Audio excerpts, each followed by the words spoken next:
see it. Yeah. You are now being recorded, so I am avoiding legal snags. Hey, hello internet. This might be uploaded somewhere. That might not be, but this Fingers is your crossed. intro, just in case. Welcome back to the ProjectNerdy D&D one-shot in 2 parts. So when last we left our adventurers, they had all met in a bar in a town. It was called the... I knew that I'd need the notes. The town was called Shirebrook. And the bar was called the Stormy Seabird. And does anyone want to fill in what happened next? I'm looking for my notes, and I can only find the notes on like all the other D&D campaigns I've played since we did this. So I remember we all were kind of introducing ourselves. I remember Sheep came in. Was it a sheep that came in with the scroll of talking to animals? Mm-hmm. Yep.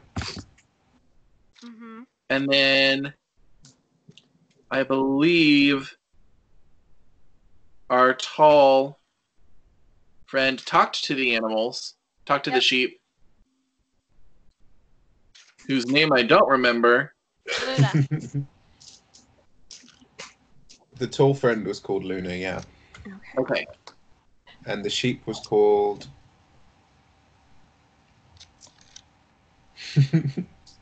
His name was Fenethir Shinebright. Oh yeah.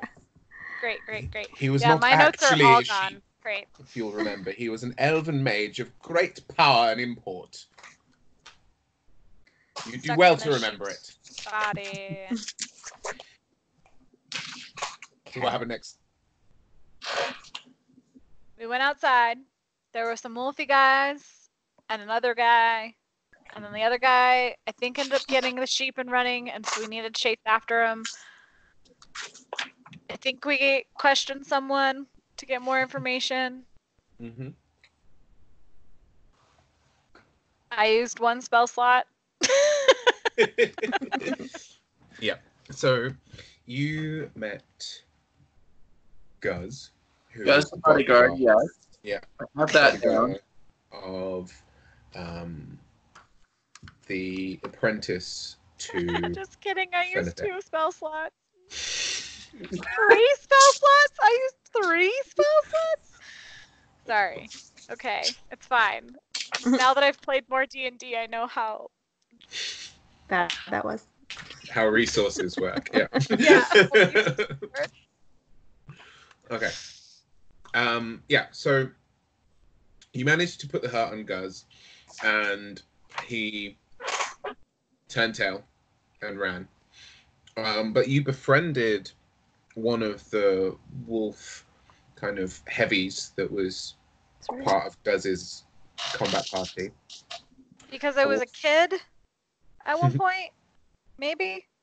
Or The wolf human? goes by the name of, exactly, Tobin. And Tobin and his brothers were all turned into wolves. And we somehow befriended him even though he just killed his brothers, right? Yeah, it was actually this. If you remember correctly, your cleric friend actually managed to bring the wolf around to your side with a very persuasive piece of compelling argument. Oh yeah, I remember that now. And he actually earned inspiration for that, which we might need to recap how that works. Yeah. Cool. So after realizing that getting this sheep back was really the only way to kind of get what you all came for, you asked Tobin to guide you to what he described as the tree fortress. And so that's what you guys are doing now. You're following the wolf to the tree fortress. So, Yes. Okay. Believe it or not, I rewatched our game at least once so that we would do this Smart. more successfully. However, that was like 5 months ago. So yeah. I've played a lot of more D&D since then. There are other stories in my brain. But cool. How's everyone's hit points at since that last battle? I have no idea. I'm pretty good. I didn't lose much. Mhm. I think I'm good Okay.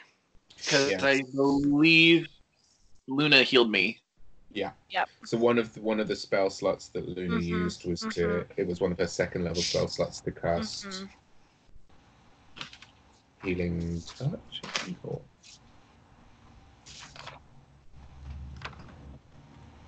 okay.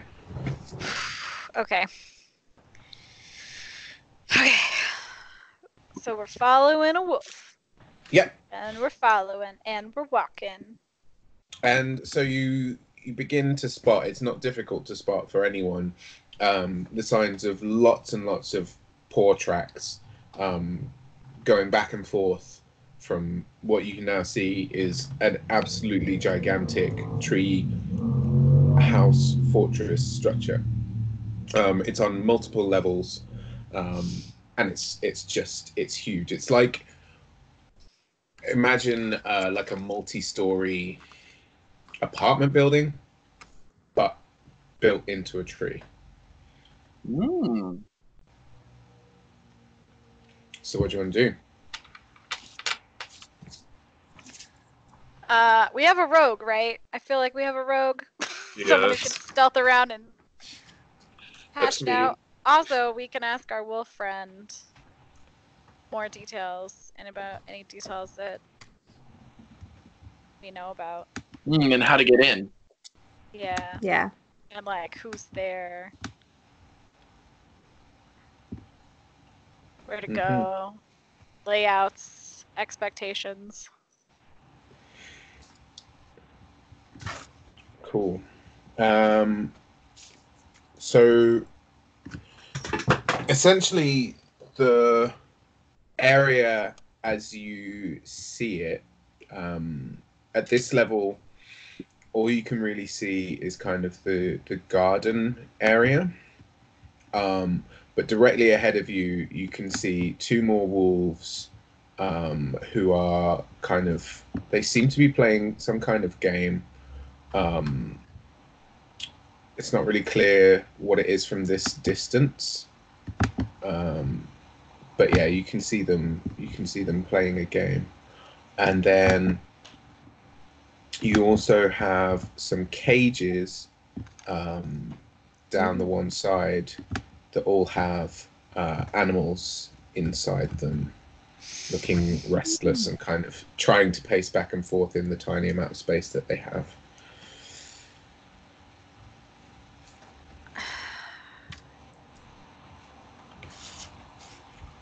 Okay. We should probably save those animals. As somebody that likes animals.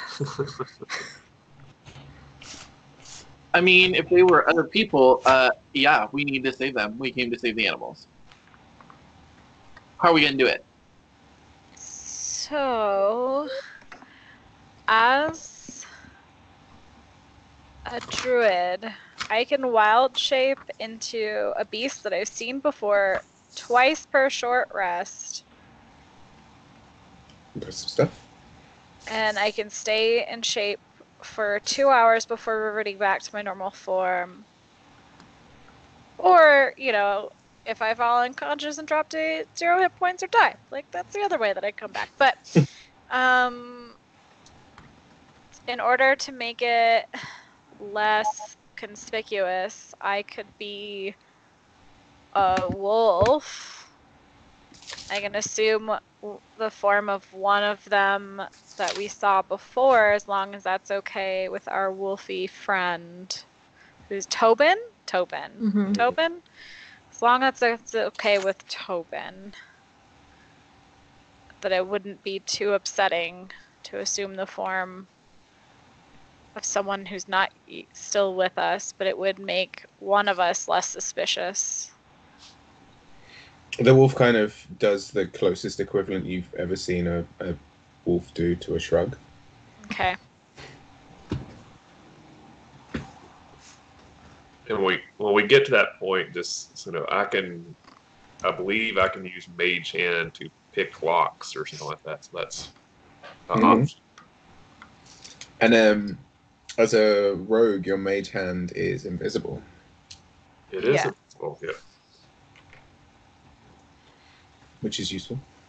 Can we tell? Do the animals look in like the cages? Are they look healthy, or do they look like in bad shape? Or like if we let them out, would they be able to help? Or Would they freak out and just kill everyone? leave.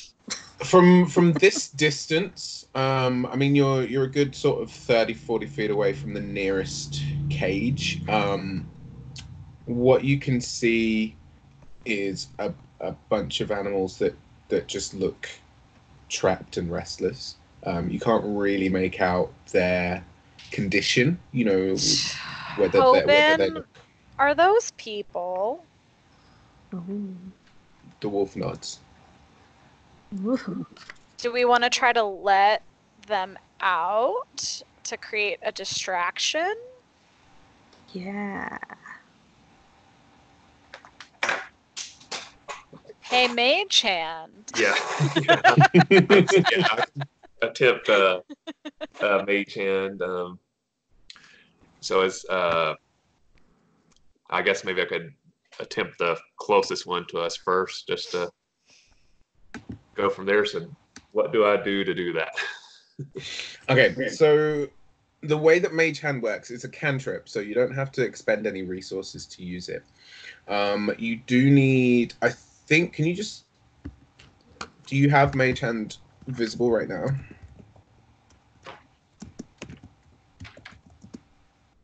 I mean, somewhere on here.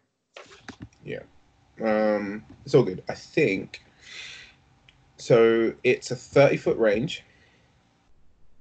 And you need to kind of wiggle your fingers and say some arcane words to make it happen. So in order to, yeah, you are close enough now to see the cage and cast the spell.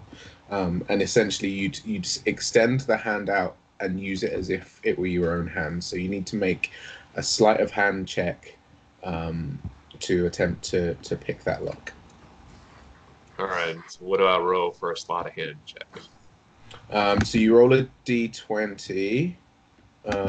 So if you type /roll 1d20, I've that's a got 12. Plus your modifier, which is on your list of skills under sleight of hand. +7. Wow. Yeah, baby. Wow. Uh-huh. So That's a 19, baby. nice. So yeah, the cage springs open and out of it pops a lion. Looking pretty pissed, as lions tend to do if they've been caged for any real amount of time. What's in the other two cages?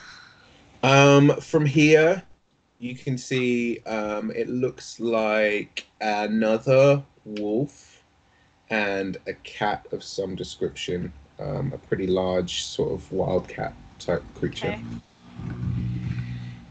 Does it look like the wolves instantly noticed that the lion got out, or are we still? They're pretty intent on their game. The hand didn't really make that much sound, and the lion is pretty wary of the wolf, so didn't really make too much sound either. It's kind of just standing there, a little bit quizzical, trying to work out what it should do next. I mean, I could cast Speak with Animals again. Well, that takes... No, it's one action, lasts for 10 minutes. But we could tell them to run, get out, hide. We're going to try to fix everybody, but we need to be able to communicate that. Or as a wolf, could I talk to the other wolves? Ooh. Wolves don't really talk in their... But, Yeah, you could probably communicate ideas in a pretty... Yeah, so that way I don't use a spell slot, and I can use one of my wild shapes. Would you want to stealth closer to see if you can spring the other animals out? Well, that's what I was going to say. Do you want me to try to unlock the other ones, or do you want to talk to them first? I feel like if there's a way to unlock the door but not have it spring open, like, the animals will know that it's unlocked, but it wouldn't necessarily spring open unless they pushed out. I got you. So can I You do know that what I in mean? the second cage? Yeah. Yeah, so can I sneak close enough to try to the second cage and unlock it, but not have the door pop open? You're going to need to give me a stealth check for that, To get a so little that you don't closer. alert the wolves. Cool. And while that happens, Luna can no longer communicate with any of you because she assumes one of the forms of one of the other wolves, just in case. So I just 14 and +7, so 21 for stealth. Yeah. Yep. Okay. Rogues. Cool. So you move closer. At this point, the lion kind of takes a few tentative steps back around its cage and just kind of gets out of your way. All right. And I kind of make a hand motion to him, just kind of like stay calm. And then I attempt to use Mage Hand on the second cage. Okay. Same deal. Just roll your d20 and add your sleight of hand check. 26. Nice. Yeah. Yeah. Okay, so yep, that's the lock is now undone. But if you don't swing the cage door open, and there was no kind of the cat kind of notices the latch go off. As cats would. All right, I would like to sneak close enough to do the third cage. Okay, we're gonna need another stealth roll. So you're moving much closer to them now. All right, so that will be 11. Ooh, okay. The one wolf closest to you kind of pricks up its ears and turns around to face you. I'm going to give you a split second to work out what you're going to do. I was gonna say, I would come up and position myself between them and kind of put that, like, body communication of, it's okay, everyone keep calm. You know, like, I'm definitely in between you, but this isn't aggressive. This is like a hold up motion. Okay. And while that's going on, I would try to do Mage Hand really quick on the third cage and unlock it before they have a chance to do something. Okay. So give me the sleight of hand check then, Kyle. Okay. That'd be 13. Okay.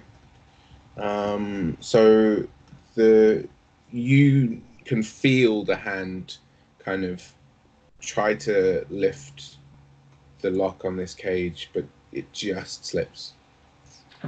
Would the So- other party members remember that, like, these animals that were human can understand us talking? They just can't talk back. So, like, we could tell them that they could get out of here and go hide somewhere while we try to work on turning them all back into human.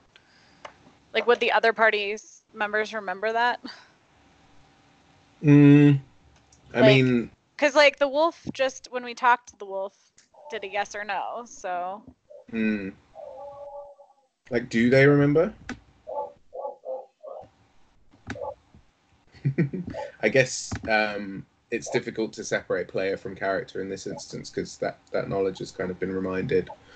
But yeah, I think it's reasonable to believe that that information, you would remember that because it's not the most common thing to happen. You talk to an animal, it listens and it pays attention. Like Tobin has been reacting as if he understands. So yeah, it's reasonable to assume that everyone would have that knowledge.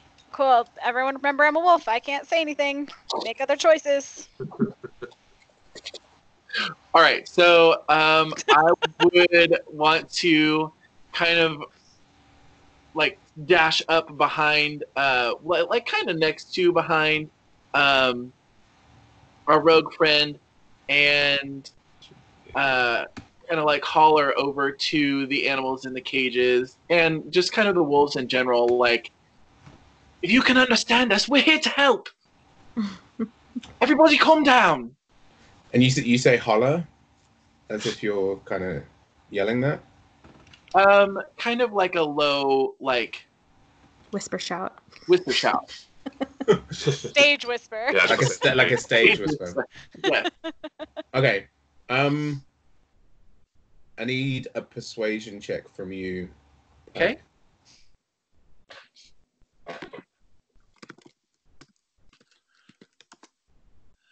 And that's going to be plus 3, so 9. They don't seem convinced. You're seeing kind of animalistic reactions shrinking back into their cages and just kind of really not looking all that convinced by you. Now that I'm a wolf, and I have an advantage on perceptions by hearing or smelling, can I smell anybody else beyond, hear or smell anybody else beyond our little courtyard that we're in? What's the range on your... I don't know. It eyesight? says that I have, What's- eyesight. Yeah. I have speed of 40. I don't know. I don't Probably know be what. about 120. Okay.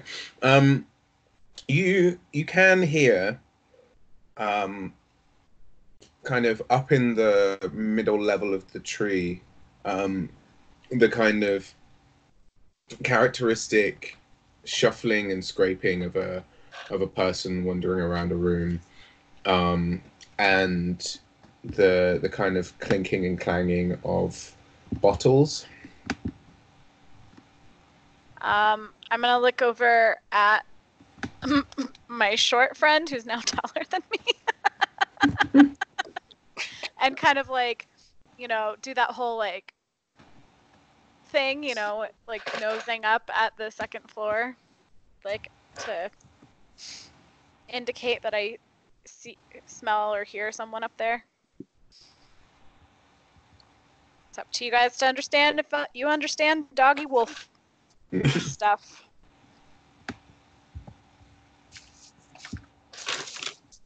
I'm the most doggy puppy wolf that you've ever met.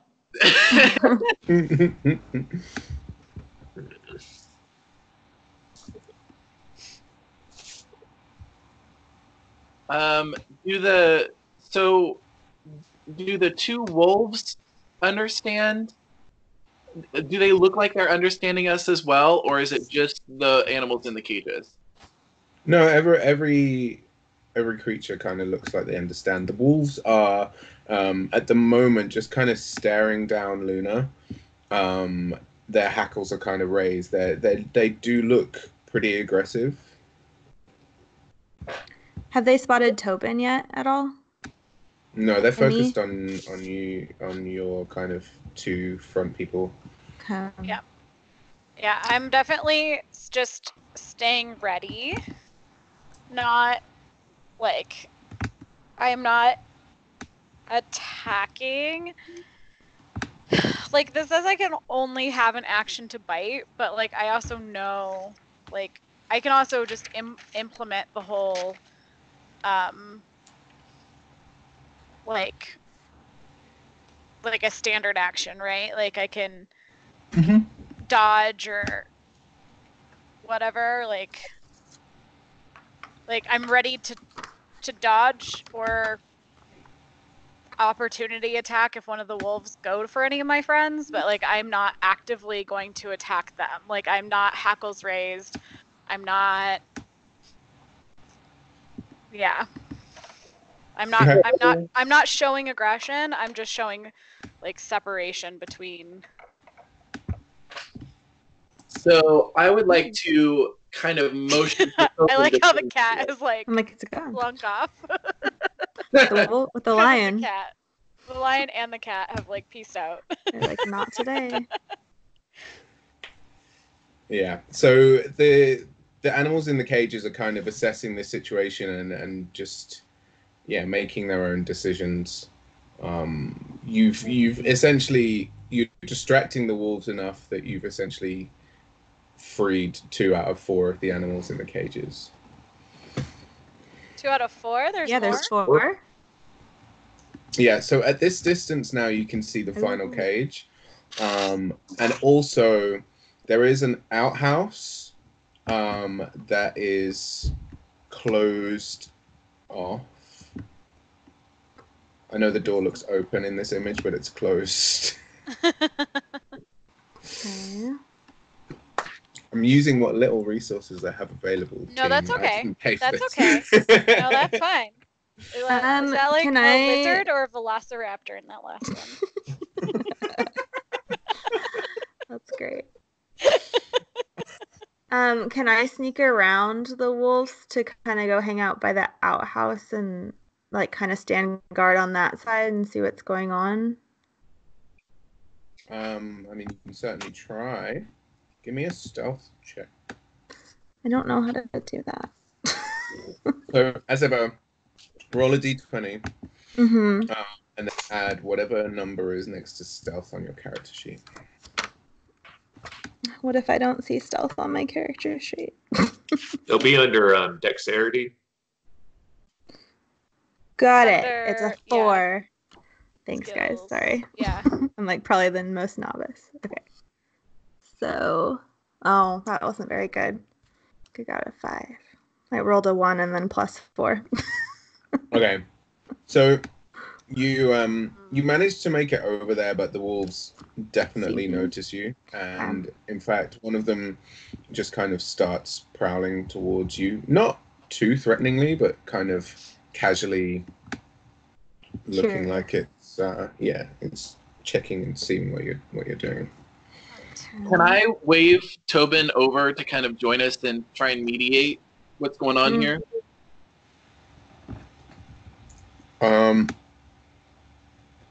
Yeah, Tobin is kind of cowering by the edge. He's never the bravest of wolves and doesn't seem to want to join the action. He was quite happy to kind of guide you there as you've arrived, but yeah, he seems reluctant to come any closer to this treehouse or to any of the inhabitants of the area. Okay. If I step toward, like just sidestep in front of my people and towards one of the cages, what does that front, nope, not forward, just side, down, there we go. I did not advance, I just sidestepped. I did not start initiative, I sidestepped. The wolves' eyes are still trained on you. Mm. Does that give our rogue a chance to move up and then try to unlatch another cage? I To be mean, within range of another cage? he made an attempt at the cage, so he's close enough to use his mage hand for that. You can give it another go.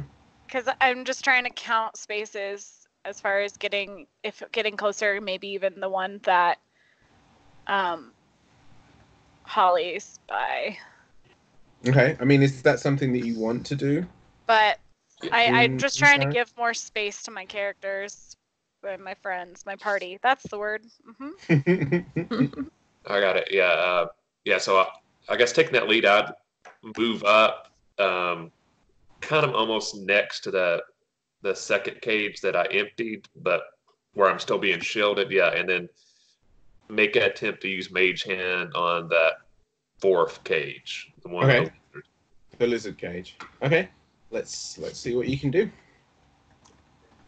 That'd be 19. That's much better. That's much better. And the lizard kind of watches as the latch of the cage flicks up. Now, this close, the wolves can quite clearly see you saying things and waving your hands around, so they know that something dodgy is going on. And they're starting to sort of circle around. So the wolf that was watching Holly is now moving as if to kind of take a flanking position on Luna. Sorry, Holly, I've forgotten your character's name. I've been referring to everyone else by It's character name. Manon. And Thank you.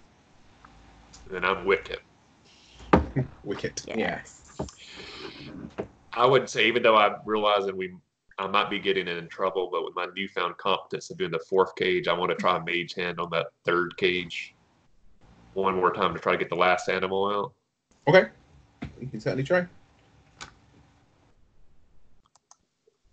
That'd be 20. Yeah, dirty 20. Yes.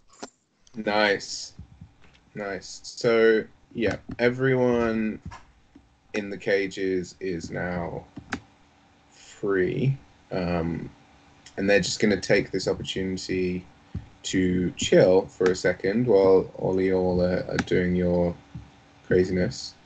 So, as that fourth cage pops open, can I sidestep closer to Luna a little bit and take kind of like a hands up kind of everything's okay stance, and say again, look, we've helped these. We can help you too. We're here to help. Give me a persuasion roll. 20 plus what? Plus not equals. Plus 3. 15. Okay. The wolf that is kind of in front of you as you're putting your hands up like this, is starting to kind of lean back on its haunches, in a motion that, Luna, you recognize using your wolf senses as the kind of lead into a pounce. Ooh. I would like you all to roll initiative.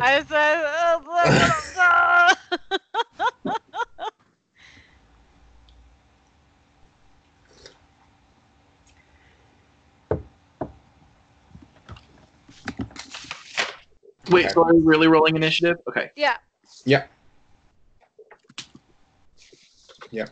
You would have Pretty good needed to for beat not a having difficulty much. It's pretty decent. Okay. Yeah, sorry, David. You would have needed to have you would have needed to beat a difficulty of 20, because these guys, before they were made into wolves, they were already loyal to the guy Yeah, upstairs. I figured, but it was a good it was a good try. It's a good try. And I just know my initiative was plus 3, so I'm 13. It took me a while to And that. The wolves cannot relock up animals. The animals are all free, so we did successfully do that. That's true.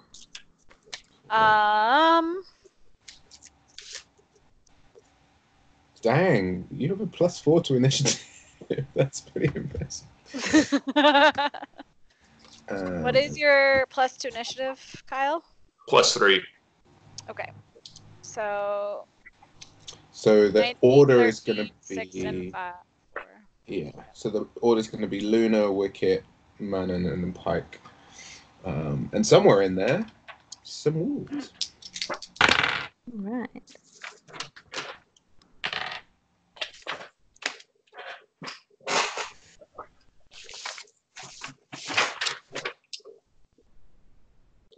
Okay, so with that, Luna, you do get the first action.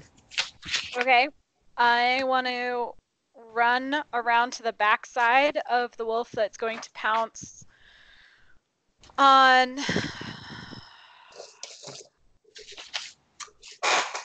And instead of bite, can I do a grapple with a DC? I mean, it's not a great chance, but it's a chance to like not be violent. Because I don't know. Luna doesn't know that they're loyal. Cat knows that they're loyal. So Luna doesn't know and wouldn't want to actually hurt anybody. So can I try to grapple that wolf with my wolfiness? And the DC is 11. Strength saving throw or be knocked prone. I mean, you can certainly try to sort of pounce on it without your. I mean, like I can, or like I can like bite his tail and pull backward. Is kind of like my idea. You know what I mean? Like that. Nope. You know, like a tug of war, but with a tail, where a dog would like, like so I'm holding, which is a DC 11. So it's like not a hard DC to pass out of, which is why I kind of say it's the tail, since it's not like a. This might not work, is what I'm saying. Okay, so it's gonna be the strength of this guy against your DC. The wolf strength save is 11. Yeah. So. But if at the very least I can piss him off and have him turn and attack me instead. Yeah. So I mean that is basically exactly what happened. So you Great. which cool, wolf were you aiming at? The one that's about the one that was about to pounce. Like I noticed that he was about to pounce, so I went towards the one that was about to pounce. Cool. So yeah, as you grab at its tail, it kind of drags itself away from you and spins around, going in for a bite. Cool. So, we are going to AC need 13. Your AC is 13. Yeah. As a wolf. That is a hit. Okay. So we need 2d4 plus 2. It's funny because you have the exact stats that I'm using. Yes, I know. Right now, so it's really helpful. So that is 5 piercing damage as it bites down on your. Okay, that's cool. That's cool. I'm not worried about it. Cool, Wicked. I'm still going to have a stance of like, attention, my attention. Attack me. All right. I guess I would. You said that was 5 hit points? Sorry. Yeah. Okay. Piercing damage in case that matters. But. So I would turn slightly so I am looking straightly at the wolf that's clearly on me, and I will take a shot at it with my longbow. Okay. Cool. So give me an attack roll. All right, and that is it's +5, 14. That is a hit. Submitted. Let's see. That is 1d8. +3, so 9. Oof. Yep. The arrow gets lodged pretty deep in its shoulder, and you hear. It's still up, but it looks pretty hurt. All right. That's the one that's near Cat or Luna or the It's one staring. that's near. So Wicked Okay. is the one that has the nice long black hair. Got it. Oh yeah. So I'm looking at the wolf. Okay. after you shot it with an arrow, it's obviously gonna head straight for you, and attempt to bite you. Does a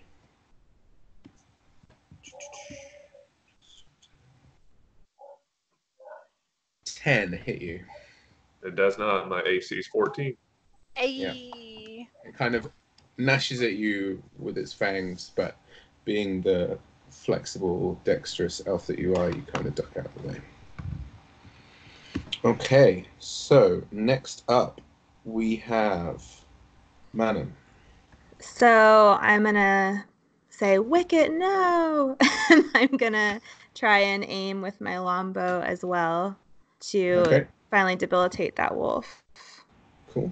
So that would be roll d20. So I'm doing, so with my longbow is +4 attack, so I'm rolling d20 +4.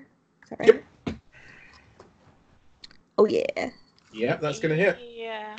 Let's give you a damage roll, so that should be a d8 plus 2. It's the same as me. It's +3. It depends on where are we at with. So your proficiency should be +1 right now, right?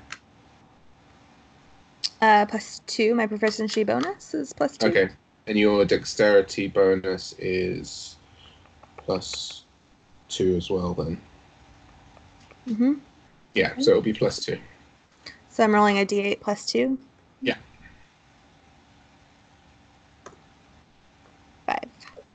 5. Cool. So, yeah, same sort of reaction, but the opposite shoulder. The poor wolf has now got an arrow poking out of each of its shoulders, and it's looking like it can barely stand up. It's horribly wounded. Well done. So that just leaves Brother Pike. Right. So I would like to say, if you're not with the flame, you're against it. And cast Sacred Flame on the wolf between me and Luna, please. Okay. So that's a ranged spell attack.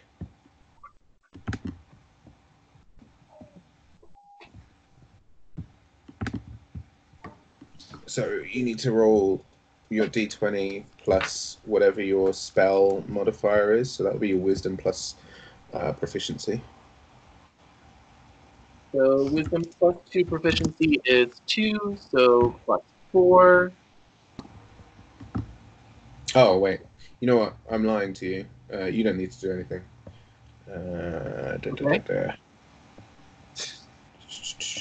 Yeah, cool. So we need a dexterity saving throw from my wolf. And yeah, it's I was like, it's magic, right? It just happens. some magic Yeah, just some of it. happens. Some magic you have Yeah. to kind of hurl at creatures. Yeah. But that basically, Brother Pike, you kind of raise your hands to the sky and call out to the sacred flame to bring its holy fiery burn down on this wolf, and that it indeed does. So I need a d8 roll for you. 8. 4. 4 points of radiant damage for the wolf. Ouch. Cool. And we're back up to the top. I will attack, but with advantage because I think we're flanking him now. Basically. Yeah, let's give you the benefit of the doubt that you are. Because that was the point. He was going to attack, and then I went exactly to the opposite side. Okay. Which is with advantage because of pack tactics, right? Yeah. So you're close enough to your ally that the wolf. It's +4 to hit. Okay. So you should roll 2d20 plus 4 and just take the highest. At least one of them hits, but I'm gonna see if you might get a crit. Yeah, I might get a nat. So. Cat with the nat. No. Ooh, I did! Very good. Oh, no, I didn't. It was dirty 20. Yeah. Sorry, I got excited for a second. Still, 23, and so then it's 2d4 Unsurprisingly, that hits. Yeah. 2d4 plus 2. Which is 5 points of damage. So yeah, it's pretty PO'd, and since you hurt it more than the silly magic person, it's going to keep focusing its attacks on you. Fine by me. So does a 14 hit you? That is gonna hit. Yep. Okay. Oh, that's a biggie. That's a biggie. Okay. That is 7 points of piercing damage. So I drop form and poof up as a druid with 1 point carrying over at full druid hit points. Because wild shape is a buffer. Yep. It's pretty sick. I'm not gonna lie. So you're still directly in front of the wolf. I was just like, yeah, come at me, bro. I have 11 hit points cushion. Okay. So the wolf has had its turn. Wicket, what will you do next? You're toe to toe with a wolf, armed with a longbow. Well, the wolf isn't armed with a longbow. I do have 2 daggers, so I will reach down and very cool, like pull out my 2 daggers and go for an attack with that. So do I have to roll for attack with both of them, or how to? You do them one at a time. Okay. So each dagger is in each hand, and your hands operate individually. So yeah, give me 1 d20 plus your attack proficiency bonus. Okay, that'd be 20. Oh, So plus 5. Yep, that's gonna hit. So roll 1d4 plus 3. Yeah, plus 3. So 6. 6. Yeah, I mean, how do you want to do this? I would kind of twirl the dagger very cool in my hand, like something Lord of the Rings like, and then just plant it in the middle of his head between his 2 eyes. And the wolf just drops over dead. So yeah, you still can, with your bonus action, if you wish to, throw that dagger. You've still got some movement, so you could move and try to beat up the other wolf. Am I, from this distance, could I throw the other dagger at the other wolf, or am I too far away? No, you could. Yeah, you could throw the dagger from there. All right. So is it like one or the other? Can I move closer and throw the dagger, or do I just need to throw?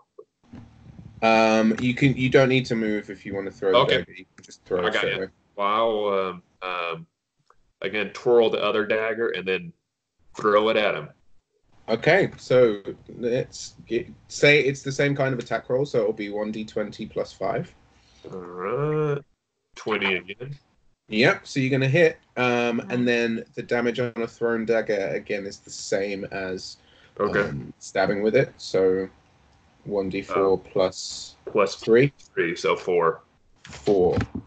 So the dagger doesn't lodge in the flesh of the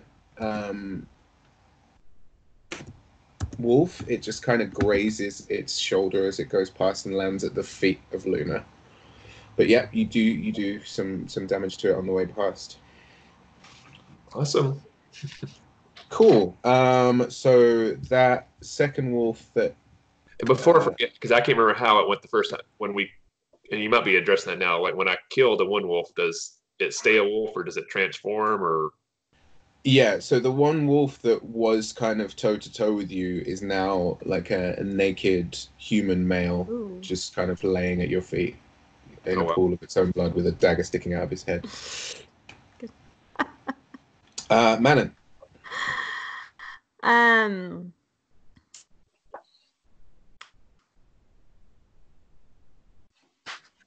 So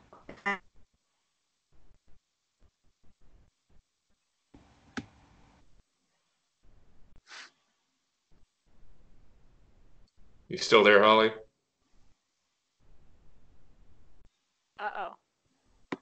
No! She might have froze up. Yeah. Oh no. Tough. Dagnabbit.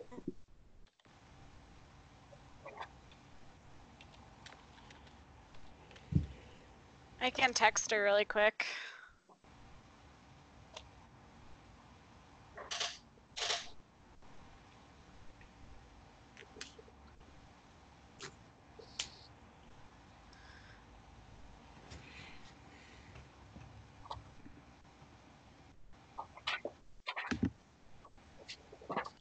So while we're doing that, sorry.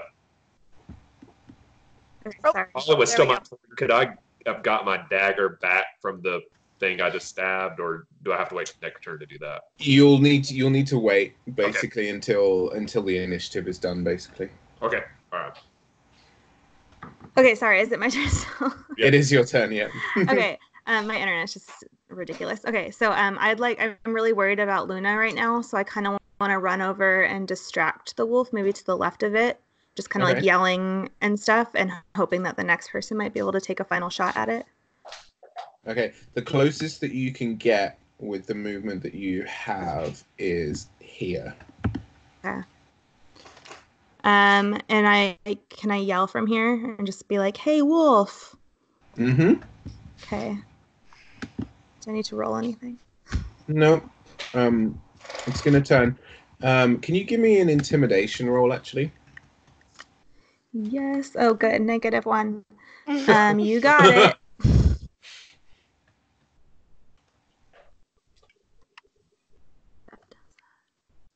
So 9. Okay, yeah. It's it turned around, saw that you were no threat whatsoever, and now it's looking at the puny looking priesty person in its Sorry, face. guys. Yeah, remember, the wolf is probably not going to choose me directly, possibly, depending on... Because I was, like, unequal to its fight, and then I poofed into something that was 6'6". So, like, they thought they'd killed Tobin's brother. Turns out, wasn't Tobin's brother. Cool. Okay. Does this wolf look bloodied, perchance? Yeah, it looks pretty effed up. Mm-hmm. That's the that's the technical term. Okay, so Brother Pike. All right. Now you're wolf in your face. I do have a wolf in my face. I want to take my mace and smack it across the face of this wolf. Oh, okay. Give me an attack roll then. 20. Am I adding anything for that? Yeah, so you'll add your strength modifier and your proficiency. So it's likely to be around about a +3. Great. For an 18? Yeah, that's definitely going to hit. Okay. And then your mace has a damage die. I think it's 1d6. 1d6. That sounds about right. Plus your strength, which might be a 1. Yeah, strength is a 1. So d6 Plus 1. 1. Or 3. It's not terrible. You definitely dazed the poor creature, but it's still up and able to fight. Holly, can you give me a perception roll, please?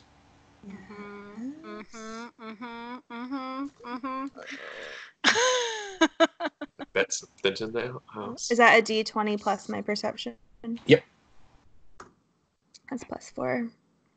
Okay. You hear the door of the outhouse open up, and I'm assuming you look around behind you. Yeah, there's a bear. Oh God. Okay. And it's kind of standing on to do anything, or am I just like? No, you're just aware of this giant bear. Yeah. Luna, we're back up to you. This reminds me of the Charmin commercials. Well. Yeah, this bear does not poop in the woods.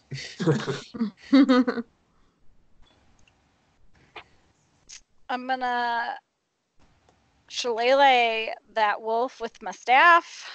Okay. So you're gonna cast shillelagh first and then make an attack.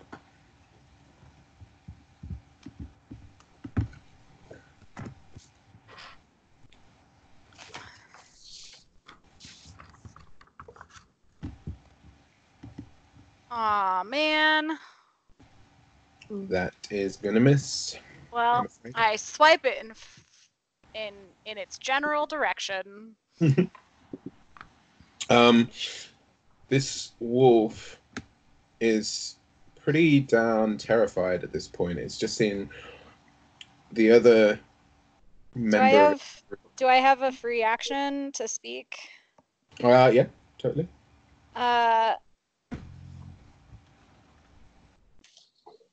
We do come to free you of these bodies, should you give us the chance to. It just kind of growls at you. But we just had a bear show up on the thing, because like it's directly in my line of vision. I would be able. So I would say with my like swipe of a miss, like we did come to free you of these bodies. Should you give us the chance? Is what I call out at a general, just enough to get to the bear, maybe not louder than that. Okay, cool. So it's now the wolf's turn, and yeah, it looks pretty darn scared. It's just seen one of its colleagues stabbed in the head and killed, and it's looking darn worse for wear itself. So it's going to try to slink off across towards the cages, but in doing so, it's going to provoke an attack of opportunity from both Brother Pike and Luna. I let it go. Brother Pike, do you want to react and try to slay the vile creature, or? Yeah, I do.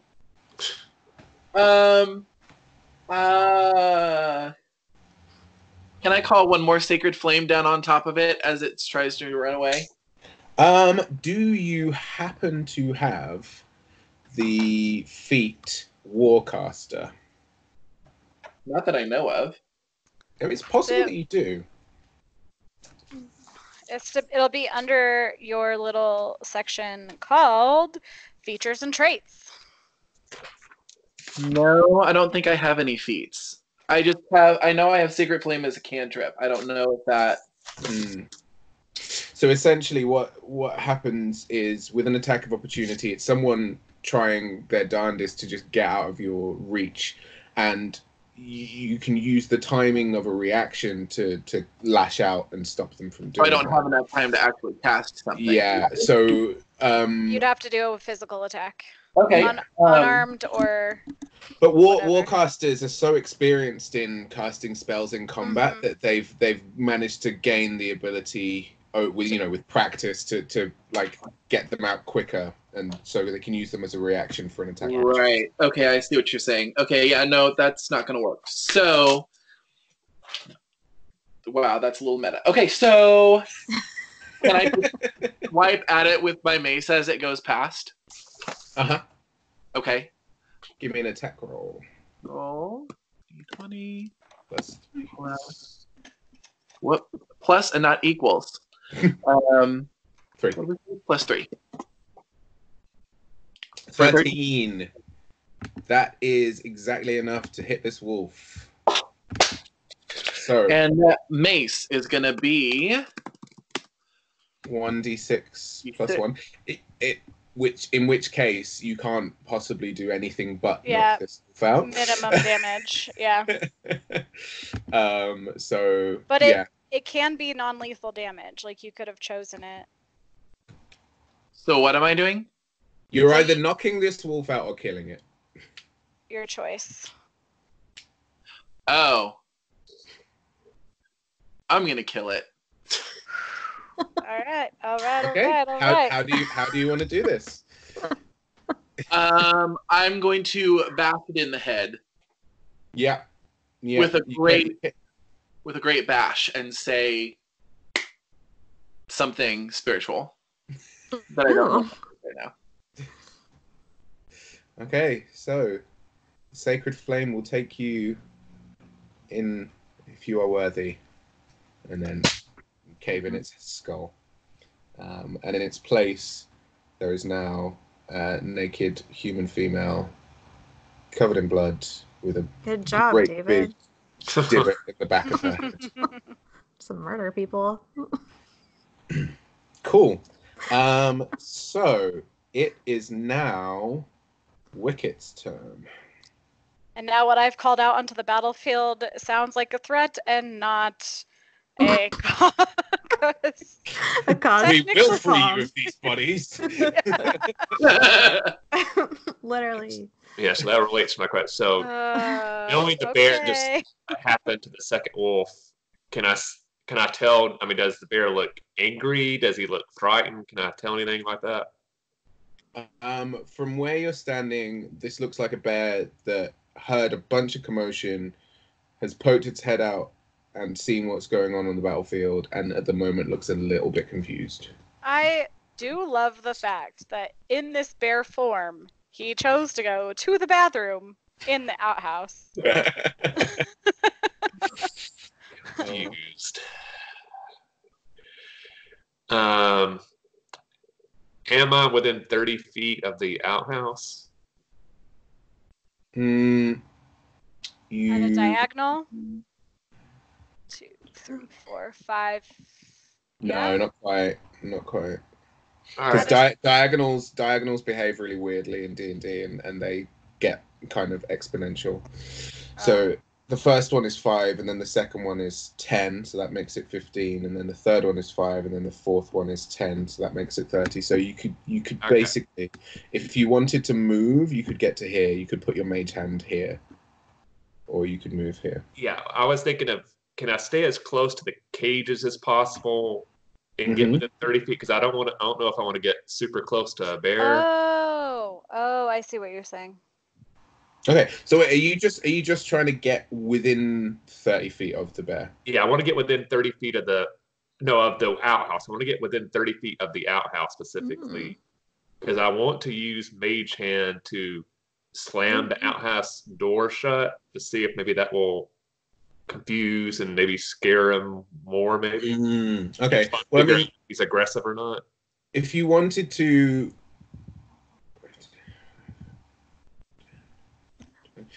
Yeah, you could get to between these two cages and still be mage hand distance away from the outhouse. So you've still got this sort of brief partial cover of the cage. You're far enough away from the bear, but you're close enough to the outhouse. Okay. So yeah, I would, because basically I don't want to attack the bear until I know if he's going to attack us. You know, who knows if he's friendly or he's going to run off. So. I would like to use Mage Hand now to try to slam the outhouse door shut and hopefully startle him or confuse him or. Okay, so the only thing that we have available for this is a sleight of hand check. So you're gonna have to give me that as a roll. Okay. There's no slamming door check in this particular system. 22 because I'm +7. Yeah. You shut the door. How much force are we talking about? So you said you want to slam it? Like really hard, So your aim is to try and startle this bear. Startle. I want to startle and confuse him, like what in the world was that, Okay. Maybe someone's behind me now. Exactly, yeah. Enough that if he's already thinking of running, maybe I'll encourage him to run instead of fight. Okay. So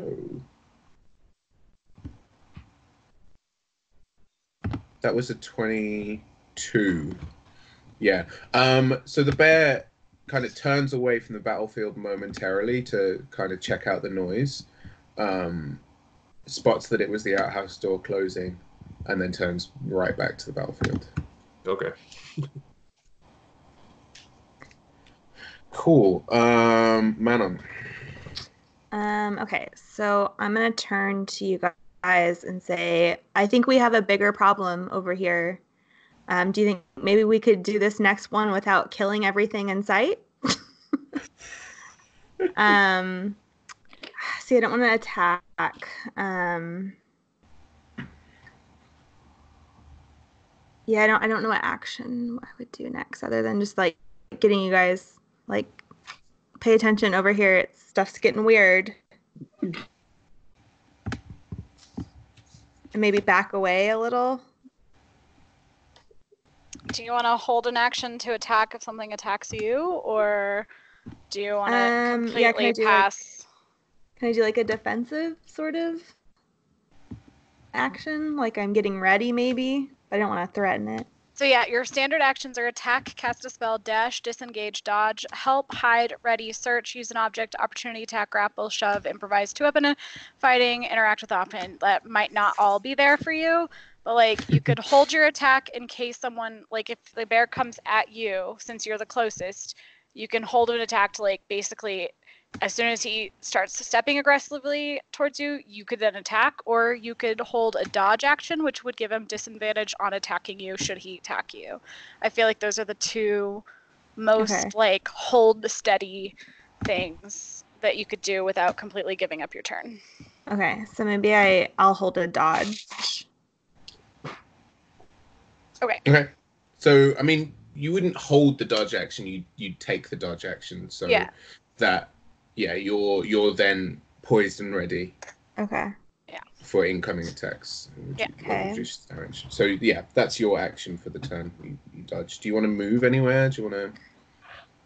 Can I dodge back? Yeah. I mean, you can move and then take the dodge action. That's all good. Okay. So yeah, I'll move back a few feet and then take a dodge action. Cool. I'm going to move these wolf corpses out of the way because, yeah, it's a little bit gross. Yeah, they won't affect the battlefield in any way. It's just a sick reminder of what happened. Cool. Okay, Brother Pike, you have just triumphantly beaten in the head of one of the guards people of the garden area. What would you like to do next? I would like to move next to Manon. Okay. And take kind of a defensive stance against this bear and call out to it, in the name of the sacred flame, are you friend or foe? Okay. Luna, can you give me a perception roll, please? Yep, I can. Let me remember what my perception is, because I was in spells.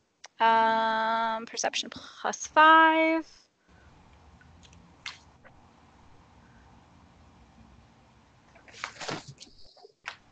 Dirty 20. Nice. You spot that Tobin has actually started slinking up the battlefield towards where the bear is. And the bear is also making movements in this direction.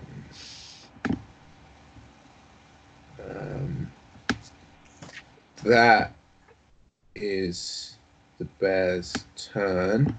It's not going to take any actions towards the party. Luna. Hold on, let me go back into my spells.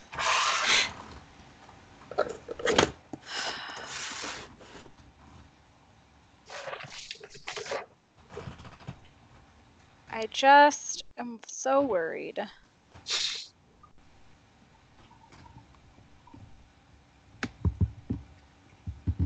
I don't want to do that either. Ah!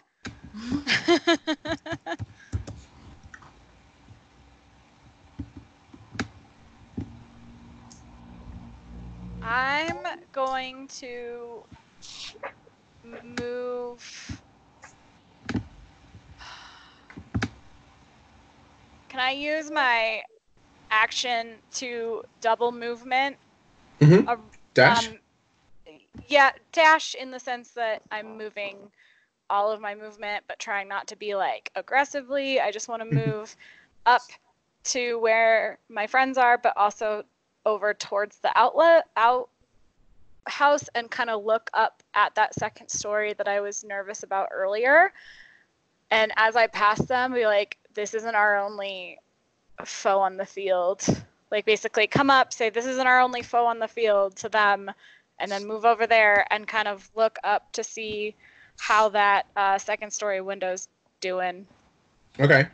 I'm just going to take a second break here, but I've listened, understood all of that, and I will react to it in 1 second. Great.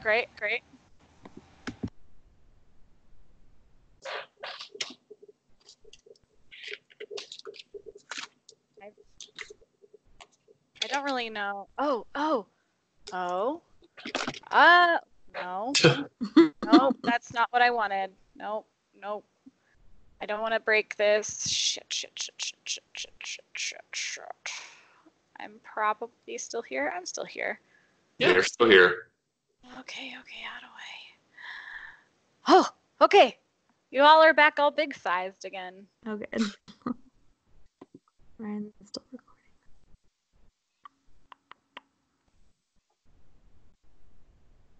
Ah, mysterious DM things. Okay, so not now having the wolf-like senses that you had before.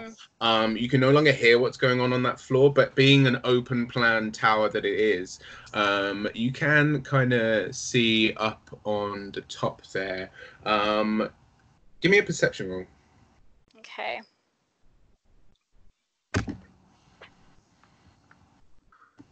Ooh. Nat 20 plus 5 for 25. Yeah. You see an empty room. Yep. Completely empty room. Yep. Cool. We've made a lot of noise. Cool. Yeah, well, I've placed myself on that edge of the battlefield. That is what I've done. Okay. Cool. Great. Wicket. All right. I would kind of like to move forward to kind of be in the same general area as the rest of my party. And then I would like to hold an attack in case the bear gets a little aggressive. Okay. Actually starts attacking our wolf friend. Okay. Cool. Manon? So, sorry, DM. This was a legit treehouse where, like, there's a trunk and then you go up into it. Yep. And so, like, when we look at this treehouse, does it have, like, a swing rope, a stripper pole, a, like, ladder? Like, how do we see from our perspective how to get in and out of it? Yeah. What looks like kind of tree roots that are kind of molded up the side of the tree. It's not like a staircase or like it doesn't even look carved. It looks like it's naturally grown in the way that it has kind of like a sloping kind of I want to say ramp, I guess, is probably the Okay. closest thing up towards. And can you refresh the player's memory from when we talked to Tobin and the sheep? Like, what do we know about Mysterious Asshole in the Woods? So far you know that he was the apprentice of Shine Bright and stole his wand of True Polymorph, and with it turned on his master, and has now kind of built this empire around himself. And was his master a sorcerer or a wizard? Wizard. Cool. Yeah. Fuck. Cool. Okay. Cool. Sorry, kids. So if any of you guys know what that means, if any of you kids know what that means, I don't know what that means. I don't know what I that know means. you don't. There's only one other member of our party who knows what that means. Maybe. If they're thinking of it in the way I'm thinking about it. And how we're all super close together. Oh. Yeah, I got it. Like when I specifically got away from you guys and didn't come next to you guys. Cool. Please don't TPK us, almighty DM. So Manon, what do you want to do next? Well, after that, I have no idea what's going on. So, That's good. I mean, a little girl from the woods who picked up a bow might not know what was going on either. So Yeah. I think we're in a good position. Perfect. I'm playing to my character's strength. Maybe I would like to give I don't know if I'm in the way at all from Brother David's character. Brother Blake. So maybe I'll just take a step back and keep my hold and just see how this plays out, because I'm not seeing any aggression from the bear yet. But I'm really anxious to get out of here. That's for sure. Okay. Brother Pike? I would like to take a step back toward the cage. And I would like to pull and load my crossbow and just hold it ready. Okay. So we have a loaded crossbow. We have dodgy elf. We have other stuff going on. Okay, cool. You guys are all aware of what's going on. The bear now approaches Tobin, and as close as two animals of differing species can get, they look like they're hugging. It's definitely not an aggressive move. They're both kind of embracing each other. Thank God we didn't murder that bear.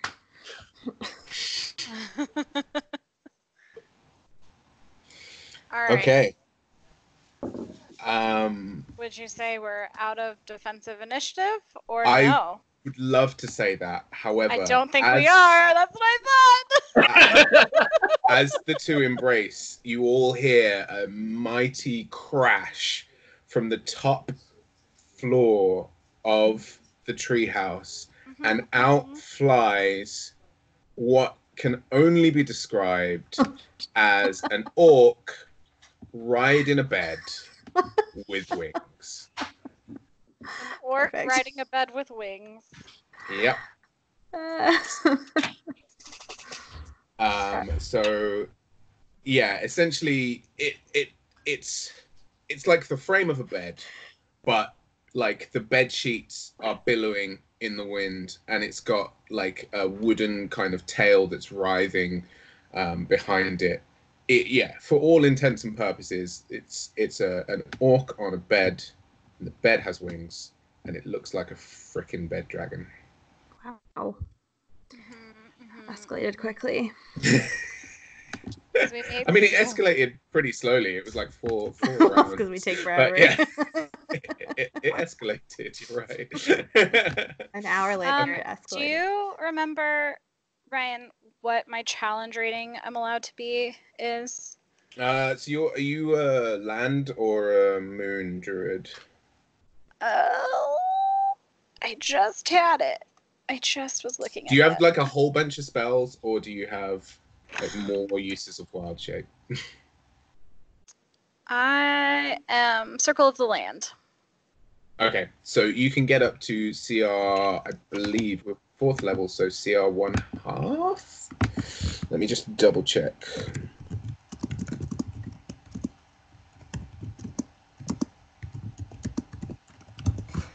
I think it's either 1/4 or 1/2.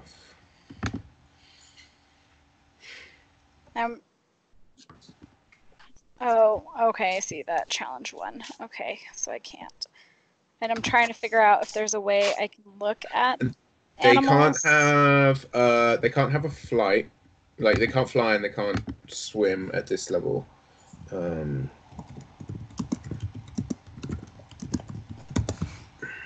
Huh.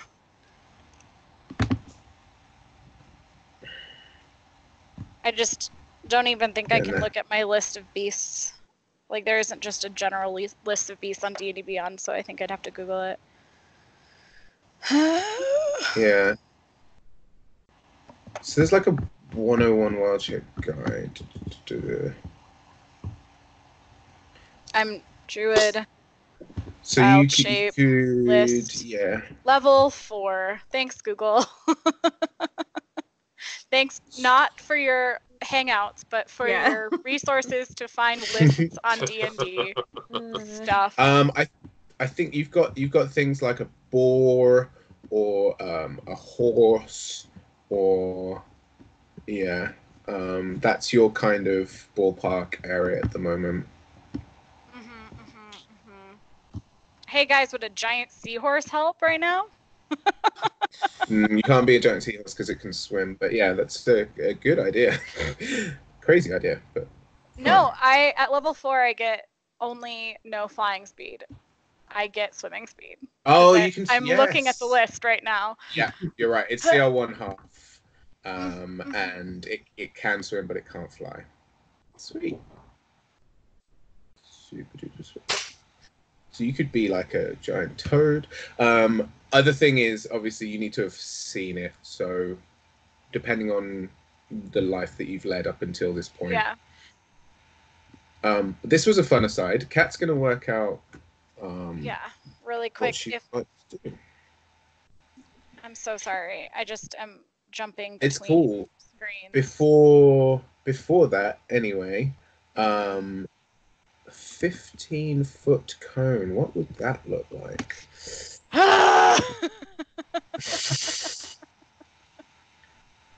Okay, so I believe that would be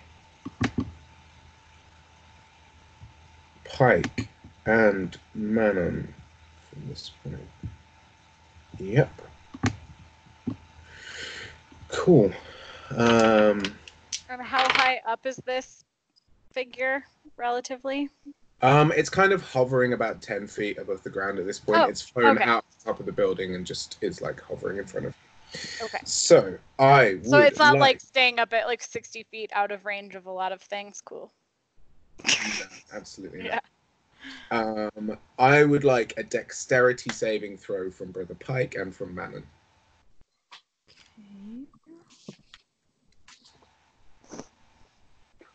Okay. Dexterity is 1.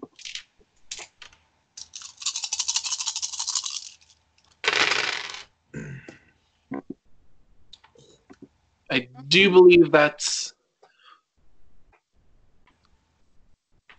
a 20. Did I roll that right? Mm-hmm. Saving throw. Mine's -1. Okay.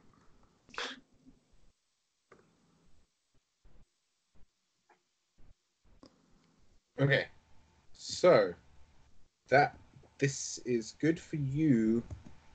It is bad for the bed. Okay. So you both passed. So that is 14 points of piercing damage each.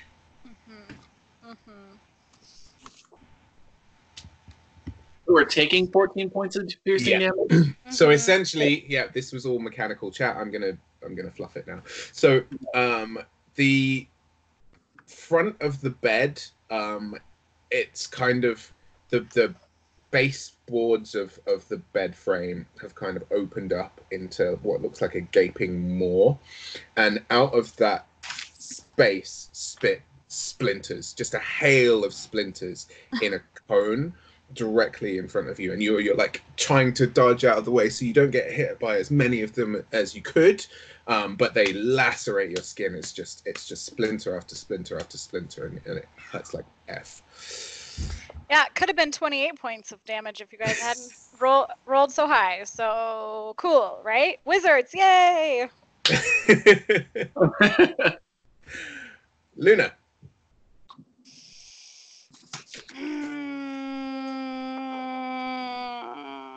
How do my friends look in their bodies? They'll have to tell you that. I've got superficial cuts everywhere, but nothing serious. Okay.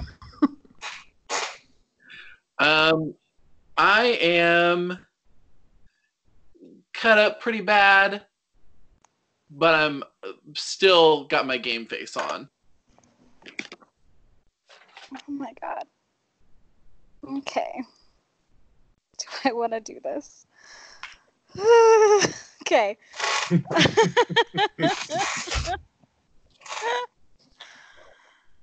Oh my god. While she's thinking, I'll mention I got 50 minutes left. Yeah. Okay. Yeah. I'm sorry. Spoilers. This is the end boss, so it's. Yeah. No, this is the end boss. What- This is like we'll either die or we'll succeed.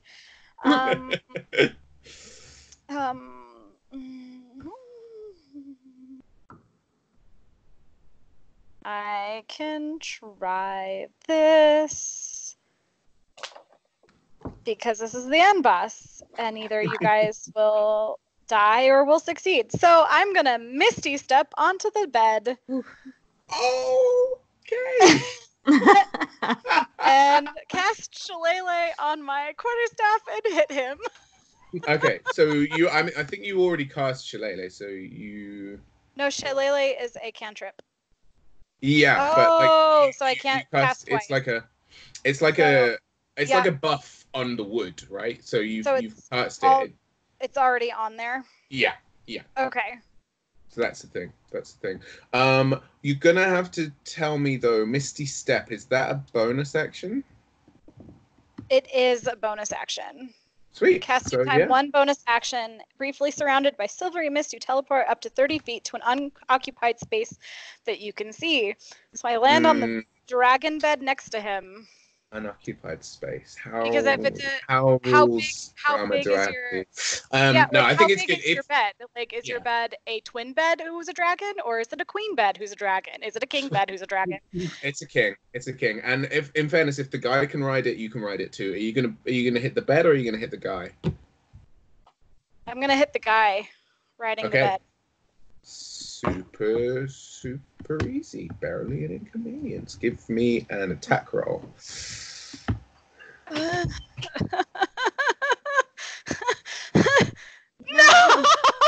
So you remember you're using your wisdom instead of your strength for that, yeah? Natural one. That one.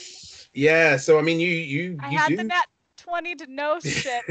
But nat 1 to balance out the universe, so I get up there and basically land on my butt onto the bed instead of attack him.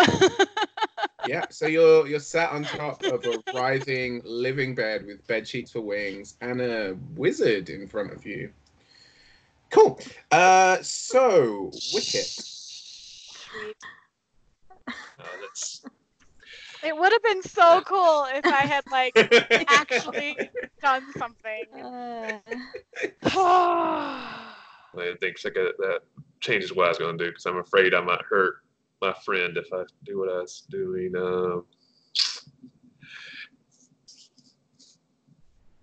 So, like, if you shoot an arrow or something, like, the only way you hit me is if you like also get a nat 1. Yeah, I was thinking that only I was going to do a spell, but I think I'm going to the arrow because I'm afraid the spell will. Yeah, and if it's an area effect spell, like, you can area effect like Well, I maybe- want to hit him from this edge and out, and not like center it on us. Well, so this will be a question if I can. So, like, what I was looking at doing was magic missile. Is it that specific, or if I shoot it, I'm hitting the entire, friend and foe, basically. I think that's the point of magic missile, is it always hits a target as long as, Mm-hmm. right? Yeah. So magic missile is safe. Do it. Okay. Auto All right. I hit, want to yeah, do. you can't Well, first, stop I would like to back up a little bit to be kind of near the, I guess you say, the outhouse. I'm away from my other members of my party, kind of there. and then I will do magic missile, aim towards the wizard. Okay. So you get, I think, at this level 3, maybe 4 missiles with that. And then you can cast it at a higher level to get more, maybe? The cantrips auto Oh. level with Oh, you. it's a cantrip. Oh my goodness. Yeah. Damn, son. So do it, because all on here it just says. Oh no, doesn't tell me it's a anything. first level spell. I'm Yeah. wrong. Yeah. I was like, Yes, it's listed under first level, but next to mine just says magic missile. It doesn't tell me anything else. So yeah. So you create 3 glowing darts of magical force. Each dart hits a creature of your choice that you can see within range. A dart deals 1d4 plus 1 force damage to its target.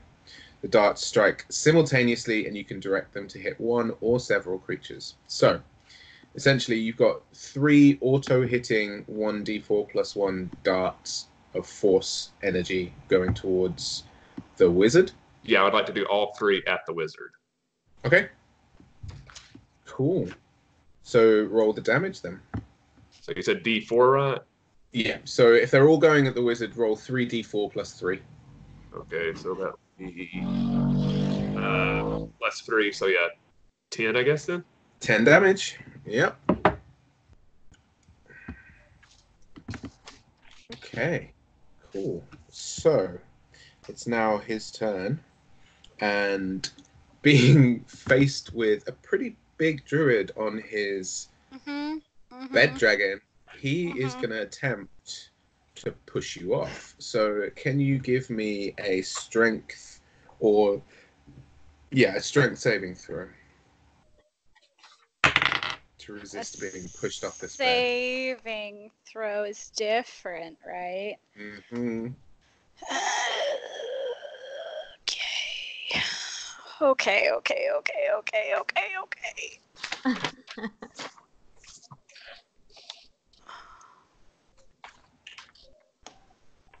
Fuck. Bye. And I'm gonna get some falling damage. I just wasted that spell to get up there. Why couldn't he just Like I said- attack me? Why do you guys have to push me off?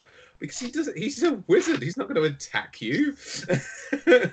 He might have tried to cast a spell, but then risked what? Hurting his dragon? Hurting himself? Cool. So yeah, he shoves you off, and you take 11 points of bludgeoning damage as you hit the ground. And you Everything are was gonna be so cool. prone currently.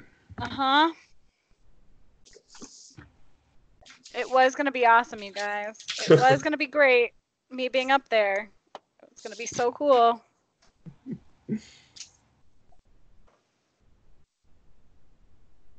Cool. Okay, so we now have Manon. Okay, so I'm gonna longbow attack this dude and aim pretty true to the heart-ish area. Right. Does that mean that you're sharpshooting? Wait! I have luck! Can I re-roll that? Oh. I have a luck feat! Okay. I Okay, haven't let's see. used it at all. I haven't let's used see it how at all. Let's see how it could have gone. I was just saying, I was like, Kat, remember you have luck this game. Didn't use it Does at all that last work on time. saving throws as well? Is it like Yeah, reroll anything? it's reroll any d20 against you. Cool. So I could either make, like, if he were attacking me and he like got a nat 20, I could say, sorry, I'm gonna use my luck, and you have to reroll your attack against me, or I can roll any d20s that I make. 11. Yeah, it's pretty darn broken. I remember. Don't worry. 11. Yeah, he'd still. So he rolled a 13. Well, he rolled a 14, but he has -1 strength. So he rolled a 13 against that 11. Okay. So, yeah, I'm Well, afraid. now I've used one of them. Do I Okay. maybe lessen my falling damage just a little bit? The height that you fell was what I was know the. it's 10 feet. I know it's 10 feet. I tried. That's what the luck point is for. I tried. Yeah. Okay. So, yeah, Manon, what's you're aiming for this guy's heart? Yeah, with my longbow, and I have a +4 attack. Mm-hmm. Cool.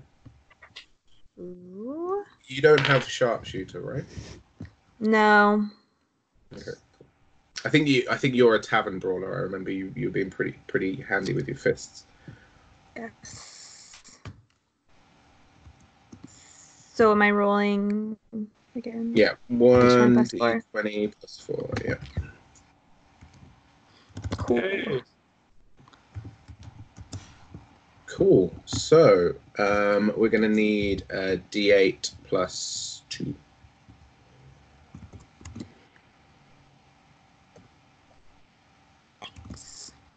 Yikes! Nice. Okay.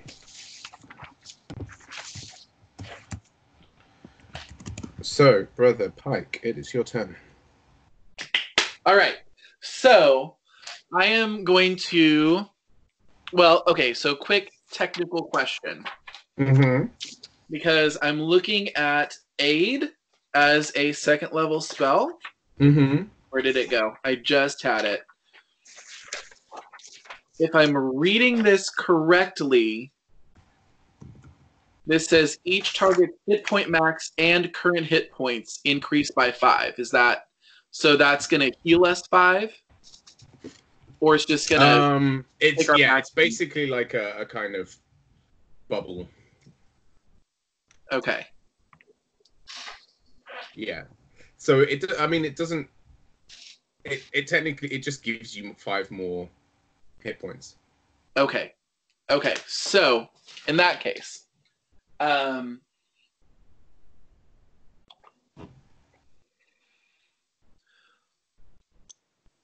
gonna shoot my crossbow at the orc. Okay. Cool. Roll. Am I adding anything for my roll? For my What's attack your roll? dexterity modifier? Dex modifier. +1. Okay, so you'll add +2, +2, +3. +3. Yeah. That's a 16 to hit. Yep, that hits. Yes. Damage Okay. on a crossbow is 1d8 for a full crossbow, 1d6 for a hand crossbow. Yep. Cool. Give me what you got. The 8 for 5. Okay. He's looking pretty roughed up now. But he's still riding on the back of a big ass dragon bed. So the dragon is going to first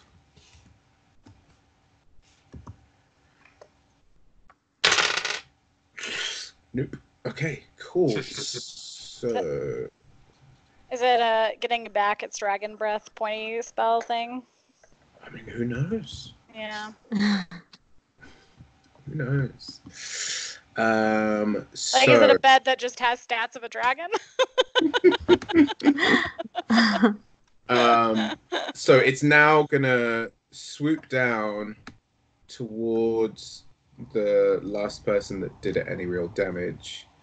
Brother Pike, what is your armor class, please? Right now it's 13. Doesn't matter. Cool. It just kind of like the frames of this bed are just gnashing relentlessly in your face. but yeah, nothing else happens. Great. Cool. Luna. Cool. We're gonna come up on its tail area, and when I am within 10 feet of the wizard, when I'm there, Mm-hmm. then I will poison spray, which is a con save of 13, which is half damage. It's damage. It's damage that happens. Could be half damage.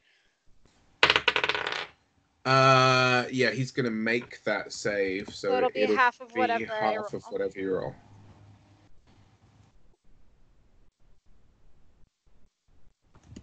Ooh, that was a good roll. Nice. So we always round down with halves. Yeah. So that'll be 5 points of damage. Yeah. And yeah.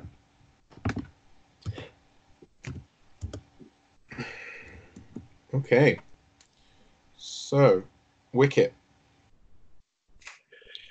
All right. Since it worked so well the last time, I believe I'll use another spell slot to do another magic missile. Nice. He's like, let's get this over with. Let's see, 3d4. And so, what is it again? It's plus 3, I think, last time, so it's 13. Okay. Damage. So, as you kind of reach out your hand, magical beams of light, 3 of them shoot towards this wizard, and they hit him at all 3 points of his chest, and he falls from the back of the dragon bed to lie dead at the feet of wow. man. And as he falls unconscious, loses his concentration, the dragon just turns back into a normal bed. That's what I thought. That's what I was hoping as well, yeah. Just wizard things, huh? Nice. I will say you're so kind to not use fireball on all of us and instead have the cone come from the dragon bed. Well, that could have been a TPK right there. We were all way too close together fighting a wizard. Cool. Okay, so you're now out of initiative order. There's a canoodling pair of animals kind of off to the right. And you can see no.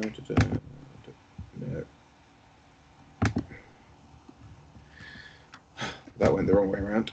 I was gonna say my entire world went black, so you can see nothing at all. You all fall into a deep, dark sleep. No, sorry. It was all a dream. That old chestnut. but while you're doing that, so the animals stayed animals. They didn't transform. The wizard died. No. Okay. So I want to go up and investigate the tree house Okay. and look for a wand. Unless it's on the body of the wizard, which would make sense too. Okay, so... So maybe let's investigate the body of the wizard first before dealing with any possible traps in a tree house. Okay, cool. So you want to frisk the body of the wizard? Yes. Okay, you do indeed find a wand. Right. As you pick it up, it kind of fizzes and crackles, and you can kind of feel the wild energy in this wand. Great. You also find... Is anybody trained in Arcana in our group? Nope.